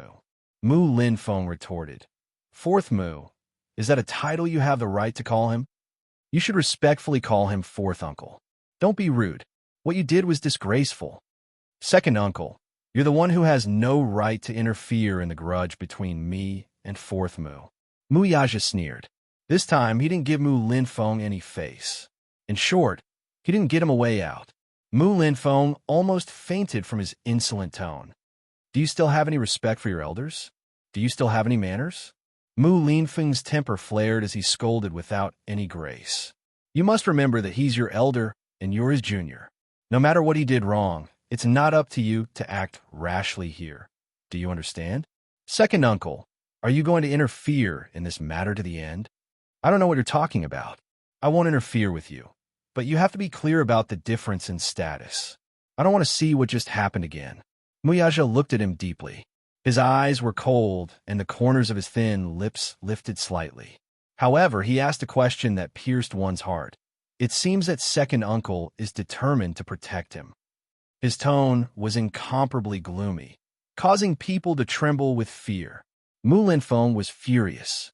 At the same time, he looked into Mu Yaja's eyes, which were unfathomable. Second uncle, aren't you afraid of hurting our friendship by doing this? Mu Linfeng clenched his fists and took a deep breath before saying, if the family is harmonious, everything will prosper. As soon as he said that, Mu Yaja chuckled softly and coldly. It was as if this sentence was the biggest joke to him. Your words are truly laughable and lamentable. Mu Yaja narrowed his eyes and walked up to Mu Linfeng. He lowered his head slightly and cast a cold glance at the latter's face from the corner of his eyes. If the family is harmonious, everything will prosper. Mu Yaja suddenly asked, second uncle, you should be aware of what happened more than 10 years ago, right? Chapter 13:17. Mu Yaja, on the other hand, caught too many chilling things from his face. He continued to ask, you know the details of my father's car accident and my mother's death, don't you? Mu Linfeng did not say anything. Mu Yaja continued coldly. So, what am I to you? I'm just a pawn. You. Calm down. I'm very calm. Mu Yaja closed his eyes. When he opened them again, they were so cold that it made one's heart palpitate. I'm very calm. Mu Linfeng's heart sank when he saw this. With a pale face, he explained, about your father's car accident more than a decade ago. If I had foreseen it, I would have stopped it. But I was only aware of that matter in hindsight. Upon hearing this, Mu Yaja's lips tugged expressionlessly into a half-smile. Fourth bro is indeed muddle-headed in this matter. However, It's been more than a decade. Since he's let it go, you should let it go too, shouldn't you? Now that you have the entire Mu group, why do you have to care about the past? It's been so many years. Let's just settle it. Mu Yaja laughed. Settle it? After more than 10 years, such a huge blood feud could be resolved with just a few words.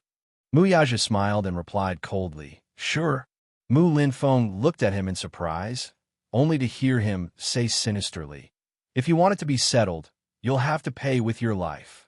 After saying that, he turned around and walked away. Mu Linfeng stood rooted to the ground in a daze. He understood what Mu Yaja's words meant. He was definitely going to use Mu Lianjue's life to settle this debt. Mu Lianjue stood up shakily, his face as pale as wax. Second brother. Fourth bro, look at you. You've incurred this debt. Why did you do such a foolish thing back then? Mu Linfeng glared at him in exasperation. Mu Lianjue's face paled. If it was in the past, he would definitely have said in an old-fashioned manner, Humph, that lad definitely won't dare to do anything to me. However, after what happened just now, he could clearly see the murderous intent in Mu Yaja's eyes. Now, he did not dare to say such a thing no matter what. Second brother, don't you understand me? Why did you do that back then? You've seen it too. You've seen it clearly. In terms of ability and skill, am I any worse than Lianqing? I'm only more outstanding. However, how did that old fart make such a decision? The Mu family's inheritance is position, but in the end, it's given to Lianqing. I can't accept this. Can you accept it? Even though you don't say anything on the surface, you're still indignant deep down. Mu Linfeng fell silent. In the dim corridor, against the light, two elders in their 50s stood facing each other, but they could not see each other's faces. Chapter 1318. He coughed violently when he got agitated, and then said hoarsely, I didn't do that purely for my own benefit. I did it for the Mu group. I can't do it. I can't watch the Mu family's empire fall into the hands of a piece of trash in just one night. That's our blood, sweat, and tears.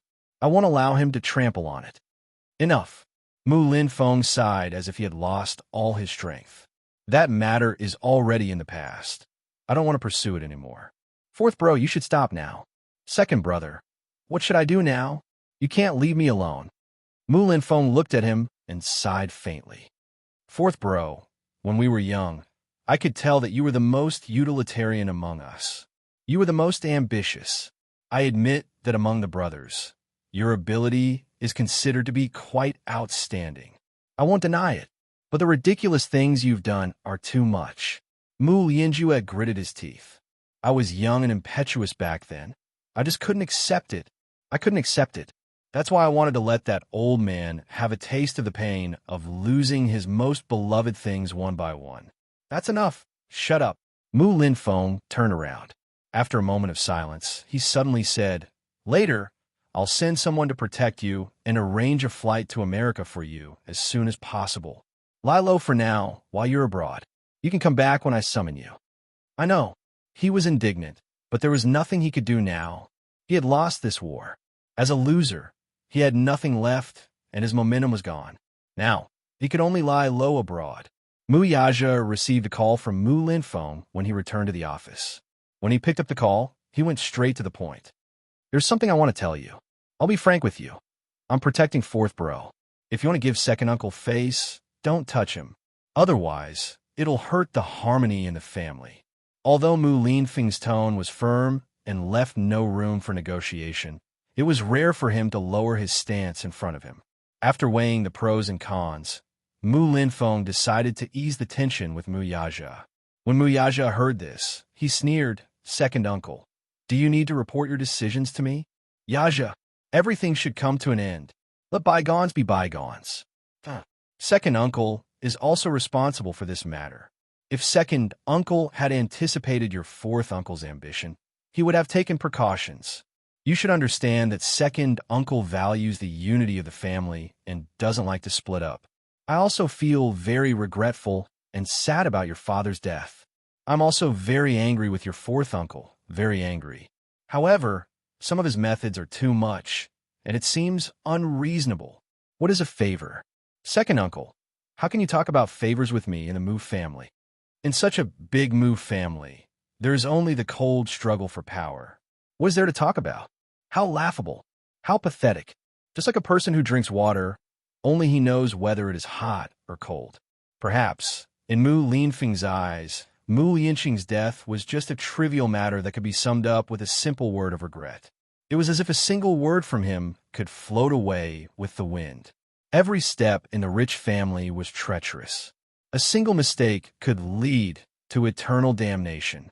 The struggle for power was never-ending. Even though he knew this, he still could not forget the pain. The pain that almost destroyed him. Chapter 1319. Mu Linfeng fell silent. The silence was so long that just as Mu Yaja was about to hang up the call, he heard his uncle's heavy and powerless voice. "What do you want me to do for you to be magnanimous?" Mu Yaja's voice sank as he retracted his smile. His cold voice sounded apathetic. "Be magnanimous? Second uncle, you must be joking. What kind of tone is that? Yaja, is this the attitude you should have toward your elders? I'm your second uncle. Don't be too arrogant and insufferably arrogant."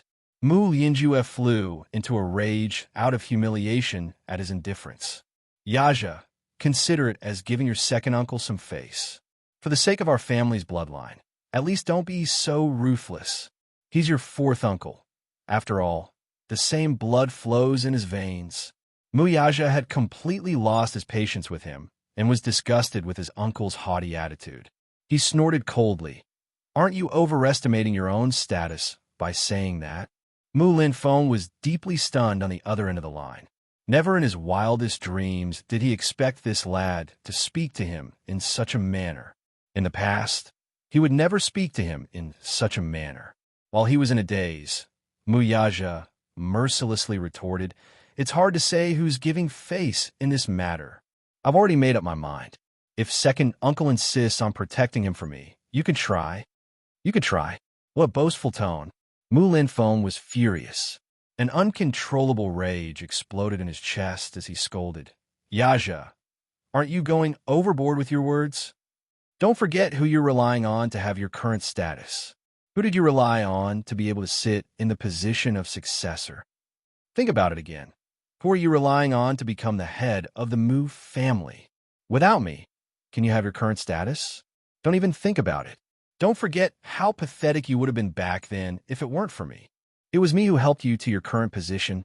You're different now. Your wings have hardened, so you want to soar high, right? You're so arrogant that you won't give me any face, will you? Second uncle, don't forget that I owe you all these years, and it's about time I pay you back. You support me?" The smile on Mu Yaja's face disappeared, and his eyes turned cold. "Second uncle, I can't help but admire you for making use of me sound so dignified. Yes, you were the one who supported me, but did you think that I was able to sit in this position all because of you? Not necessarily. Not everyone can reach where they are today with your support. Back then, no matter who it was, no one would be able to replace my achievements today." Mu Linfeng's expression changed drastically as viciousness surfaced on his face. Mu Yaja paused and said with a mocking smile, "Moreover, I should have paid back all the favors you've given me over the years. Have you forgotten? You can't do those dirty things with your status. Those dirty tricks that you couldn't complete were done by me. Why? Are you trying to erase this bit of credit with just a few words from you?" Mu Linfeng questioned sternly. "Then, what exactly do you want now?" Chapter 1320. When Mu Linfeng heard that, he was both furious and shocked. Firstly, it was because of Mu Yaja's arrogant tone. Secondly, it was because of the implied warning in his words. Mu Yaja had no intention of giving him any face at all. While he flew into a rage out of humiliation, he also felt a trace of lingering fear in his heart. He couldn't help but fall into deep thought. How loyal were the people he had groomed for so many years to him? In the past, Mu Yaja had always been respectful toward his elders. Despite his arrogance, callousness, and indifference, he was still very respectful toward the elders in the family. Now, however, from his words, Mu Linfeng could tell that he was actually being unreasonable and rebellious toward him. He couldn't help but wonder if he should teach him a lesson and teach him a lesson. With that thought in mind, his words became impolite. Huh, don't go overboard. Oomph. You brat, you actually know how to argue with me, huh? Fine. Since you put it that way, I have nothing else to say. You settle your score, and I'll protect my people. If I can't protect them, it'll be because of your ability. However, let me say this first. Yaja, don't blame me for not reminding you when the time comes. What kind of consequences will your actions bring upon you? Don't you think it's time for you to examine the situation you're in now? You've just ascended to the position, and everyone in the family is suspicious of you. If you act rashly at this time, aren't you afraid of those gossips? When the time comes, if there are unfavorable rumors about you within the family, you'd better be careful not to lose your position as the head of the family. Second uncle, you should know me well enough. No one can stop me from doing what I want to do. It's either I don't do it. If I do, I won't leave a way out. I think it's best if you don't waste your efforts. Otherwise, I'll embarrass you when the time comes. His uncle warned him. In that case, he also gave him a piece of advice. Mu Linfeng gritted his teeth. You'll regret it, Mu Yaja coldly added. I've never regretted what I've done. Second uncle, you're overthinking it. With that, he cut off the line. On the other end, Mu Linfeng was so infuriated that he slammed the phone on the table and stood up abruptly. With his hands behind his back, he paced back and forth on the spot, clearly irritated. This brat's wings were really getting harder and harder. How could he say something like that? Mu Linfeng was furious. On the other end, Mu Yaja hung up the phone and pondered for a moment. As his second uncle, he was bound to protect his nephew. There was one thing that second uncle had nothing to say about. Thus, even though he had some disputes with Mu Lianjue when he was younger, he had let it go at this age. On account of their brotherhood, Mu Linfeng was naturally unwilling to watch the family members kill each other. If it were any other matter, Mu Yaja would not have brushed him off for his sake. However, this matter was out of the question. Putting aside the matter of Mu Lianjue harming his parents more than a decade ago, the thought of him sending trained assassins to kill Yu for the sake of exterminating all of them was intolerable. Who gave him the courage to touch his woman and son? Mu Yaja then made a call to a mysterious person. Chapter 13:21. When Lu Jinyu heard Mu Yaja's deep tone, he knew that this was not a small matter. Thus, he did not waste time on small talk and said forcefully, Chief, tell me. Mu Yaja knocked on the table and said in a deep voice, I want something, but it's not suitable for me to show my face with my current status. I need you to secretly give me the order. What is it? Mu Yaja narrowed his eyes and said word by word, I want a person's life. In the afternoon, Yun Shishir was coaxing the two children to read a script at home when she suddenly received a call from her father. Some time ago, he rushed back to his hometown to attend a funeral. It was said that his mother had passed away, so he hurried back. Later, he called to say that he would be observing mourning in his hometown for a period of time. He then reminded Yun Shishir to take care of herself at home. Yun Shishir also reminded him to take care of his health. The father-daughter pair usually kept in touch with each other, but this time, Yun Yeching had called to discuss something with her. Sure, it's like this. There's something I want to discuss with you. Dad, what's the matter?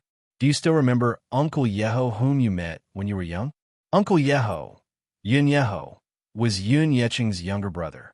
Yun Yeching's hometown was in a small county dozens of kilometers away from the capital. There was a backward village called Yun Family Village. The scenery there was picturesque, but due to its location, the village's economy had always been backward. Yun Yeching had an elderly mother, an elder sister, and a younger brother. He had always been closer to his younger brother. When he was very young, his father passed away early due to a mining accident.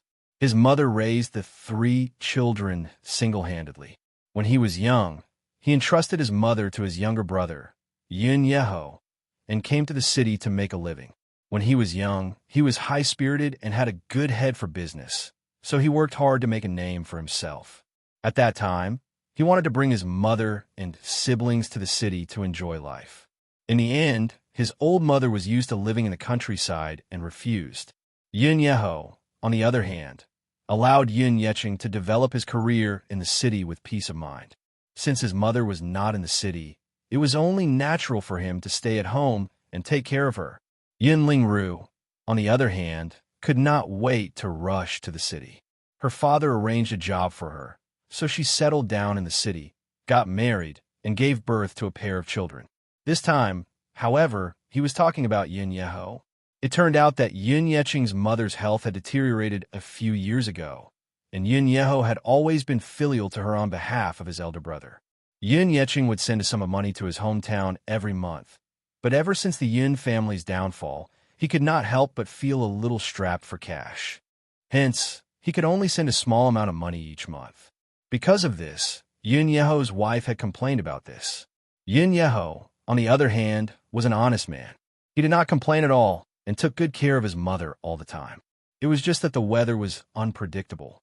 A year ago, when Yin Yeho was working at a construction site, the safety measures were not in place, and he fell from the third floor. Coincidentally, half of his body was paralyzed. From then on, he could only stay in bed and needed someone to take care of him. Chapter 13:22. Yin Yeho was afraid that his father would worry about this matter, so he did not bring it up. The main reason was that he was afraid that he would become a burden to his father. Moreover, he was an upright person, so he did not mention it to his father. It was only when he rushed back to his hometown to handle the funeral that he learned about this matter. He had mixed feelings about it. All these years, Yin Yeho had been the one to fulfill his filial piety on his behalf.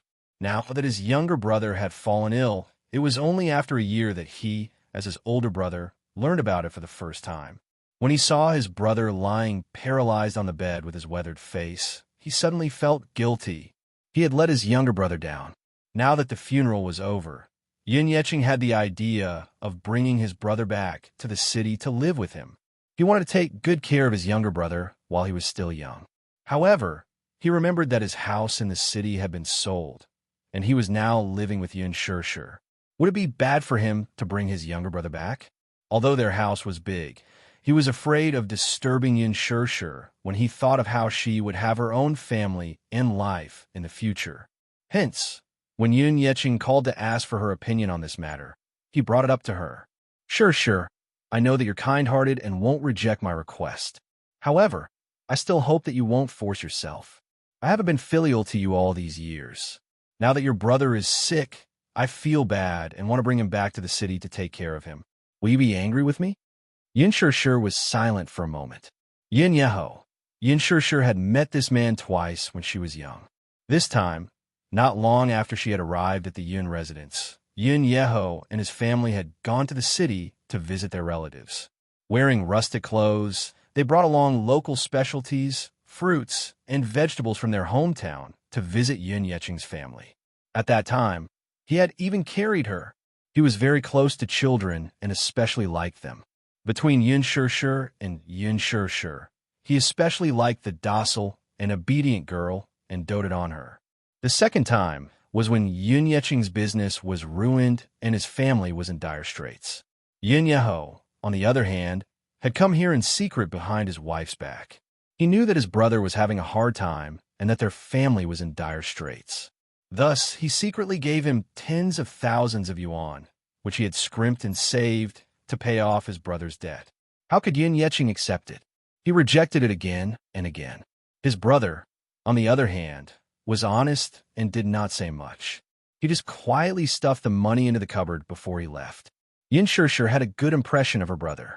He was an honest and upright person. The moment she heard that Yin Yeqing planned to bring her brother over, she was still considering where to settle him down. Xiaoni Walk. That can't be. It's too inconvenient. Most importantly, given her current occupation, if she were to be followed by the paparazzi, it would definitely disturb her husband, who was planning to move to the city to recuperate. Chapter 13:23. Usually, I'll stay there to take care of him. However, because of this, it might be difficult for me to take care of you. I hope you can understand me. After all, Grandma passed away and your uncle is half paralyzed. It's quite serious. That's why I want to take good care of him. Dad, what are you talking about? Yin Shishir did not know whether to laugh or cry. She said helplessly, You earn 5,000 yuan a month. After deducting the rent, how much can you afford? It was not that he had not thought of this problem. He was extremely vexed. He also thought of asking Yin for help, but he was too ashamed to do so. However, he heard Yin say, "How about this? The house we're living in now has 3 floors. If Uncle doesn't mind, we can put him on the 3rd floor. How about it? However, I'm afraid that the little guy will cause a ruckus and affect his rest. If you're worried about this, I can contact someone and buy a small bungalow nearby. The environment will be more elegant and secluded. This way, I'll be close to him and can visit him when necessary. Dad, your health isn't good, so don't go out and work. Stay at home and accompany Uncle. I'll hire a caretaker to take care of him regularly. Who knows, if the care is in place, there might be a glimmer of hope for him to stand again. Don't you think so? This won't do. You're working so hard and taking care of child. You're already too busy. You can't do this." He did not want her to work too hard and run around for his debt of gratitude. If that was the case, he would rather think of a solution himself. "Dad, must you treat me like an outsider? It's not a big deal. Now, I have the ability and I'm earning more money. My life is no longer like before when I can't make ends meet. It's time for me to be filial to you. You've raised me for so many years. You deserve this filial piety. That's why you don't have to say such things to me. I know you're thinking for my sake, but I feel very sad when I hear it." Yin Yeqing was stunned. Suddenly, a slightly choked voice came from the other end. Yin didn't notice this slight movement. Instead, she said, "Besides, Dad, you've been in the city for so many years, while Uncle stayed in the hometown to observe filial piety on your behalf and take care of Grandma. A few years ago, he worked at the construction site for more than 10 years and suffered for most of his life. Moreover, when our family was in dire straits, Uncle always remembered us and thought of us. Taking care of him is also the responsibility of a junior, isn't it?" Sure. I'm already very touched that you think this way. However, you shouldn't take everything on yourself. Let's do it this way. Dad will bring Uncle and the others here. Then, we'll do what I said before and rent a small house for Uncle to rest. We'll talk about the rest later. Dad, this is not appropriate. Yin sighed. Hey, sure, listen to me. I have my reasons for making such arrangements. What is the reason? At the mention of this, Yin Yeqing stammered and refused to say. He only said that it would implicate Yin Shir. Under Yin Shir's repeated questioning, he finally spilled the beans.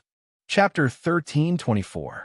When Yin Yeho was young, he relied on his hard work to build a new house in his hometown and married a wife named Xiangyu, who gave birth to a pair of daughters.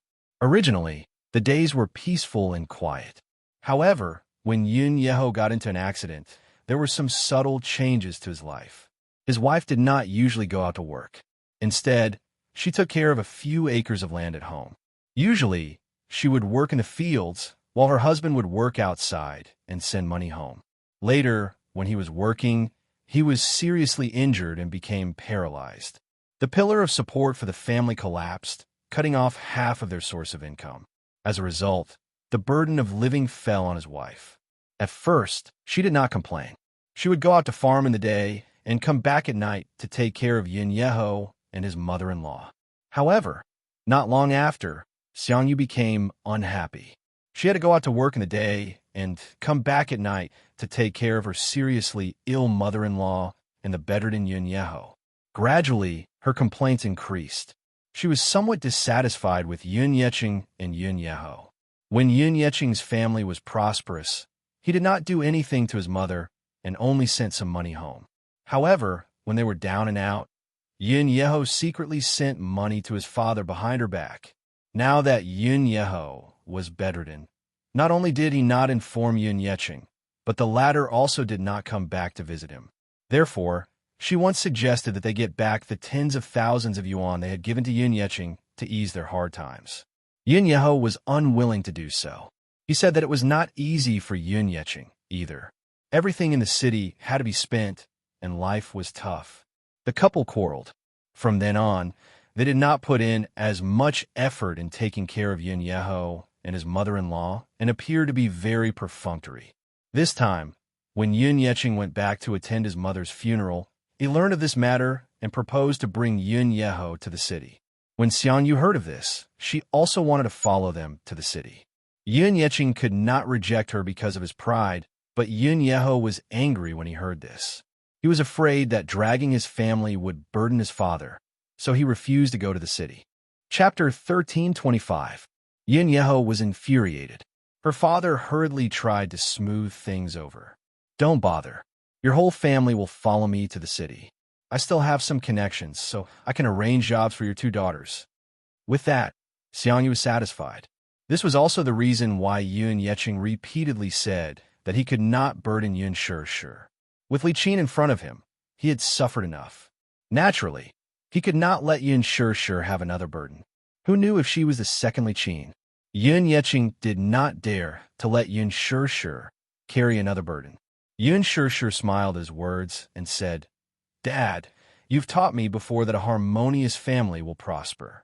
Still, since you're worried that I'll be dragged down, I'll respect your opinion. Still, when Uncle comes to the city, even if he doesn't stay with me, I'll at least be in charge of their accommodation. This is also a token of my sincerity. Yun Shih's words were very pleasing to his ears. With tears in his eyes, he lamented, Shih, the best choice I've ever made in my life is to meet you. Although you're not my biological daughter, I've always treated you as my own in my heart. I know that you're filial and know how to be grateful. At the same time, I hope that you can lead a better life. Your happiness is Dad's greatest wish. Yun Shih smiled and comforted him a little more before hanging up the phone. Afterward, she thought that since Yun Yeqing was bringing Yun Yeho to the city, he would need to consider some accessories. Thus, she decided to head out to purchase some items. The season had changed recently, so she wanted to buy some clothes for the two children and Muyaja. Thus, she left a note on the table and left. She hailed a nanny van. When they reached the city center, she put on a pair of sunglasses, a low cap, and a jacket before heading into the shopping center. As a public figure, she had quite a bit of popularity in the public eye. Thus, she had to put more thought into her outfit when she went out. It would be troublesome if the reporters recognized them and distorted the report. After Yun Shih confirmed that she didn't recognize her, she went to the children's clothing section. Previously, she had taken Xiao Yichen's measurements. Xiao Yichen matured very early and very quickly. He grew taller and was a head taller than Yu. For a child his age, the clothes he wore for a season would not fit him anymore. Therefore, Xiao Yichen changed his clothes very diligently. Xiao Yichen's skeleton was slightly bigger than Yu's. Perhaps it was because he developed earlier than Yu, but his body had already started to develop. He had broad shoulders, long legs, and a sturdy back. As such, Yun Shih specially chose a few suits for Xiao Yichen. She carried a few clothes to the counter to pay for them. Then, she carefully selected a few elegant gentlemen's suits for Yu. Yu is especially suited for this style of clothes. The suits made the little guy look elegant, classy, and especially noble. When she brought a few pieces of clothing to the counter, the salesperson looked at her with a strange gaze. Just as Yun Shih took out her wallet, the salesperson at the counter stared at her and asked tentatively, Are you that enchanting who acted in The Green Apple with Gu Xingze? Chapter 1326. I can't remember your name, but I know you. I've seen the movie you acted in online. You played the role of enchanting in it, right? Yun Shih's lips twitched a few times before she said calmly, Please help me settle the bill. Thank you. Oh, okay. The shop assistant quickly packed up the clothes she had bought. However, she suddenly realized that the clothes Yun Shih had brought over were children's clothing. She noticed that they were clothes for children around 7 or 8 years old. Why was she buying clothes at the children's clothing section? The shop assistant was suddenly stunned. The internet had advertised that Yun Shih was as pure as a young girl and that she was single. She had never been married. Could it be that she had gotten married in secret and had a child? But these clothes were for children around 7 or 8 years old.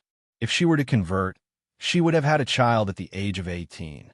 However, according to the law, 18 years old was not the legal age for marriage. Could it be that she had a child out of wedlock? And it was an illegitimate child. The shop assistant cursed silently and was shocked by her own suspicions. This rumor was so explosive. Hence, When Yin Shirshir carried the shopping bags in her hands, she suddenly caught a glimpse of a few shop assistants huddling together and secretly taking out their cell phones. The cameras seemed to be aimed at her. Secretly taking photos? Yin Shirshir's heart sank. She immediately turned around and left in a hurry. Behind her, one of the shop assistants suddenly slapped her forehead and had an epiphany. "Ah, I remember now. I remember now. Isn't she Yin Shirshir? The one who was rumored to be in a scandal with Gu Xingze?" "Yin Shirshir. I know her. She just debuted, and she's already very popular." Yin Shirshir walked briskly. The shop assistants behind her raised their cell phones and aimed the cameras at her. They were following her because of her fame. She reached out to stop them. "Stop taking photos. Can you stop taking photos?" Yin Shirshir panicked. In the past, she would have her assistant and bodyguard with her. At this time, the bodyguard would appear and stop these people. But now, she was alone. Other than hiding and begging pitifully, there was nothing else she could do. She didn't expect that after dressing up like this and wrapping herself up like a dumpling, she would still be recognized. It could only be said that the green apple was too popular. The meticulously edited trailer with exquisite scenes and a warm melody. Once those sensational and beautiful scenes were released on the internet, it immediately caused a strong reaction among the young people. The memories of my youth, the warmth in my memories. Gu Xingze and Yin Shirshir's acting as the winter and summer couple couldn't be any more perfect. Even though Gu Xingze and Yin Shirshir are in their 20s, their acting is as authentic as a 16-year-old's. The green apple is the green apple s Yin Shirshir as the green apple, but after seeing the trailer, it's beyond everyone's expectations. It seems to be a good feeling. In addition to the official Weibo's promotion and the hype of various famous marketing accounts, Gu Xingze also revealed the highlights of the filming from time to time. Hence, the topic of the green apple was constantly trending on the internet. Hence, almost all the young people who frequently surf the internet knew about Yin Shirshir. Yin Shirshir walked all the way, but the shop assistants were still chasing after her with their cell phones. They madly took photos, recorded videos of her. She was a celebrity, and a big celebrity. Chapter 13:27. Actually, given Yin Shirshir's current status, it could only be said that she had just become famous. Other than acting in a movie, shooting a few print advertisements, and taking on MV for an idol drama's original soundtrack, she was widely known by the public due to her high exposure. However, in terms of status, she cannot be compared to Han Yuyin and Yang Mi. The reason why she was considered a big star was because Lin Fengtian's personal charisma was too strong. In addition, he had worked with Gu Xingze before. Moreover, the two of them had been involved in scandals outside of filming. In the eyes of the public, Gu Xingze had always been an excellent idol who was insulated from scandals. He rarely had any scandals with female celebrities. Other than some groundless accusations by the media and the female celebrities who had worked with him deliberately buying marketing accounts to create scandals, Gu Xingze could be said to have no scandals at all. Therefore, when Gu Xingze's team did not particularly resist the scandals between him and Yin Shirshir, in the eyes of the public, Yin Shirshir had almost become the heavenly king's sister-in-law candidate. A female celebrity who had worked with Gu Xingze before. She had been very popular recently. Moreover, everyone had their vanity. If they could post a photo with a celebrity on their WeChat moments, wouldn't they be in the limelight? Yin Shirshir, can you take a photo with me? Yin Shirshir, are you really together with Gu Xingze? That's impossible, right? They can't be together. I've seen the trailer of the green apple. Actually, when the two of them stand together, they look very compatible. If she's together with Gu Xingze, I definitely won't be disgusted. Yin Shirshir, can you take a photo with us? The voices behind her were still chasing her relentlessly. Yin Shirshir turned around and glanced. She did not know when, but the number of employees behind her had increased from 2 to 3. Many of them were passers-by who were shopping in the mall. However, when they heard a loud voice, they knew that a big star had arrived. When they heard that it was Yin Shirshir, who had been involved in a scandal with Gu Xingze not long ago, they all chased after her out of admiration. It was a rare opportunity to be in close contact with idols and celebrities. In addition, Many people were curious about the relationship between Yun Shirshir and Gu Xingze. They wanted to find out more about it. Unknowingly, the number of people following her increased. Yun Shirshir was like a headless fly bumping about in the huge shopping mall. She rarely came to shopping malls. After becoming a public figure, she had fewer opportunities to shop and could only shop online. However, when she shopped online, the things she bought were always not to her liking. That was why she had the idea of shopping today. The mall was so big, and there were so many twists and turns. She was not careful and walked into a dead end. Yun Shirshir sucked in a breath of cold air. When she turned around, she found that the road was completely blocked. Just what should he do? Yun Shirshir stood helplessly on the spot. She was so nervous that she broke out in cold sweat. She didn't know what to do. She immediately called Mu Shi and informed her of her current location in a hushed voice, asking her to hurry over to put out the fire. Mu Shi said that she would be there in 10 minutes. However, distant water could not put out a nearby fire. What should she do now? Yun Shirshir was at a loss for a moment. Yun Shirshir, I'm your little fan. Can I take a photo with you? A passerby asked excitedly. Yun Shirshir licked her dry lips. Inside, she cursed, Fan? How can you be a fan?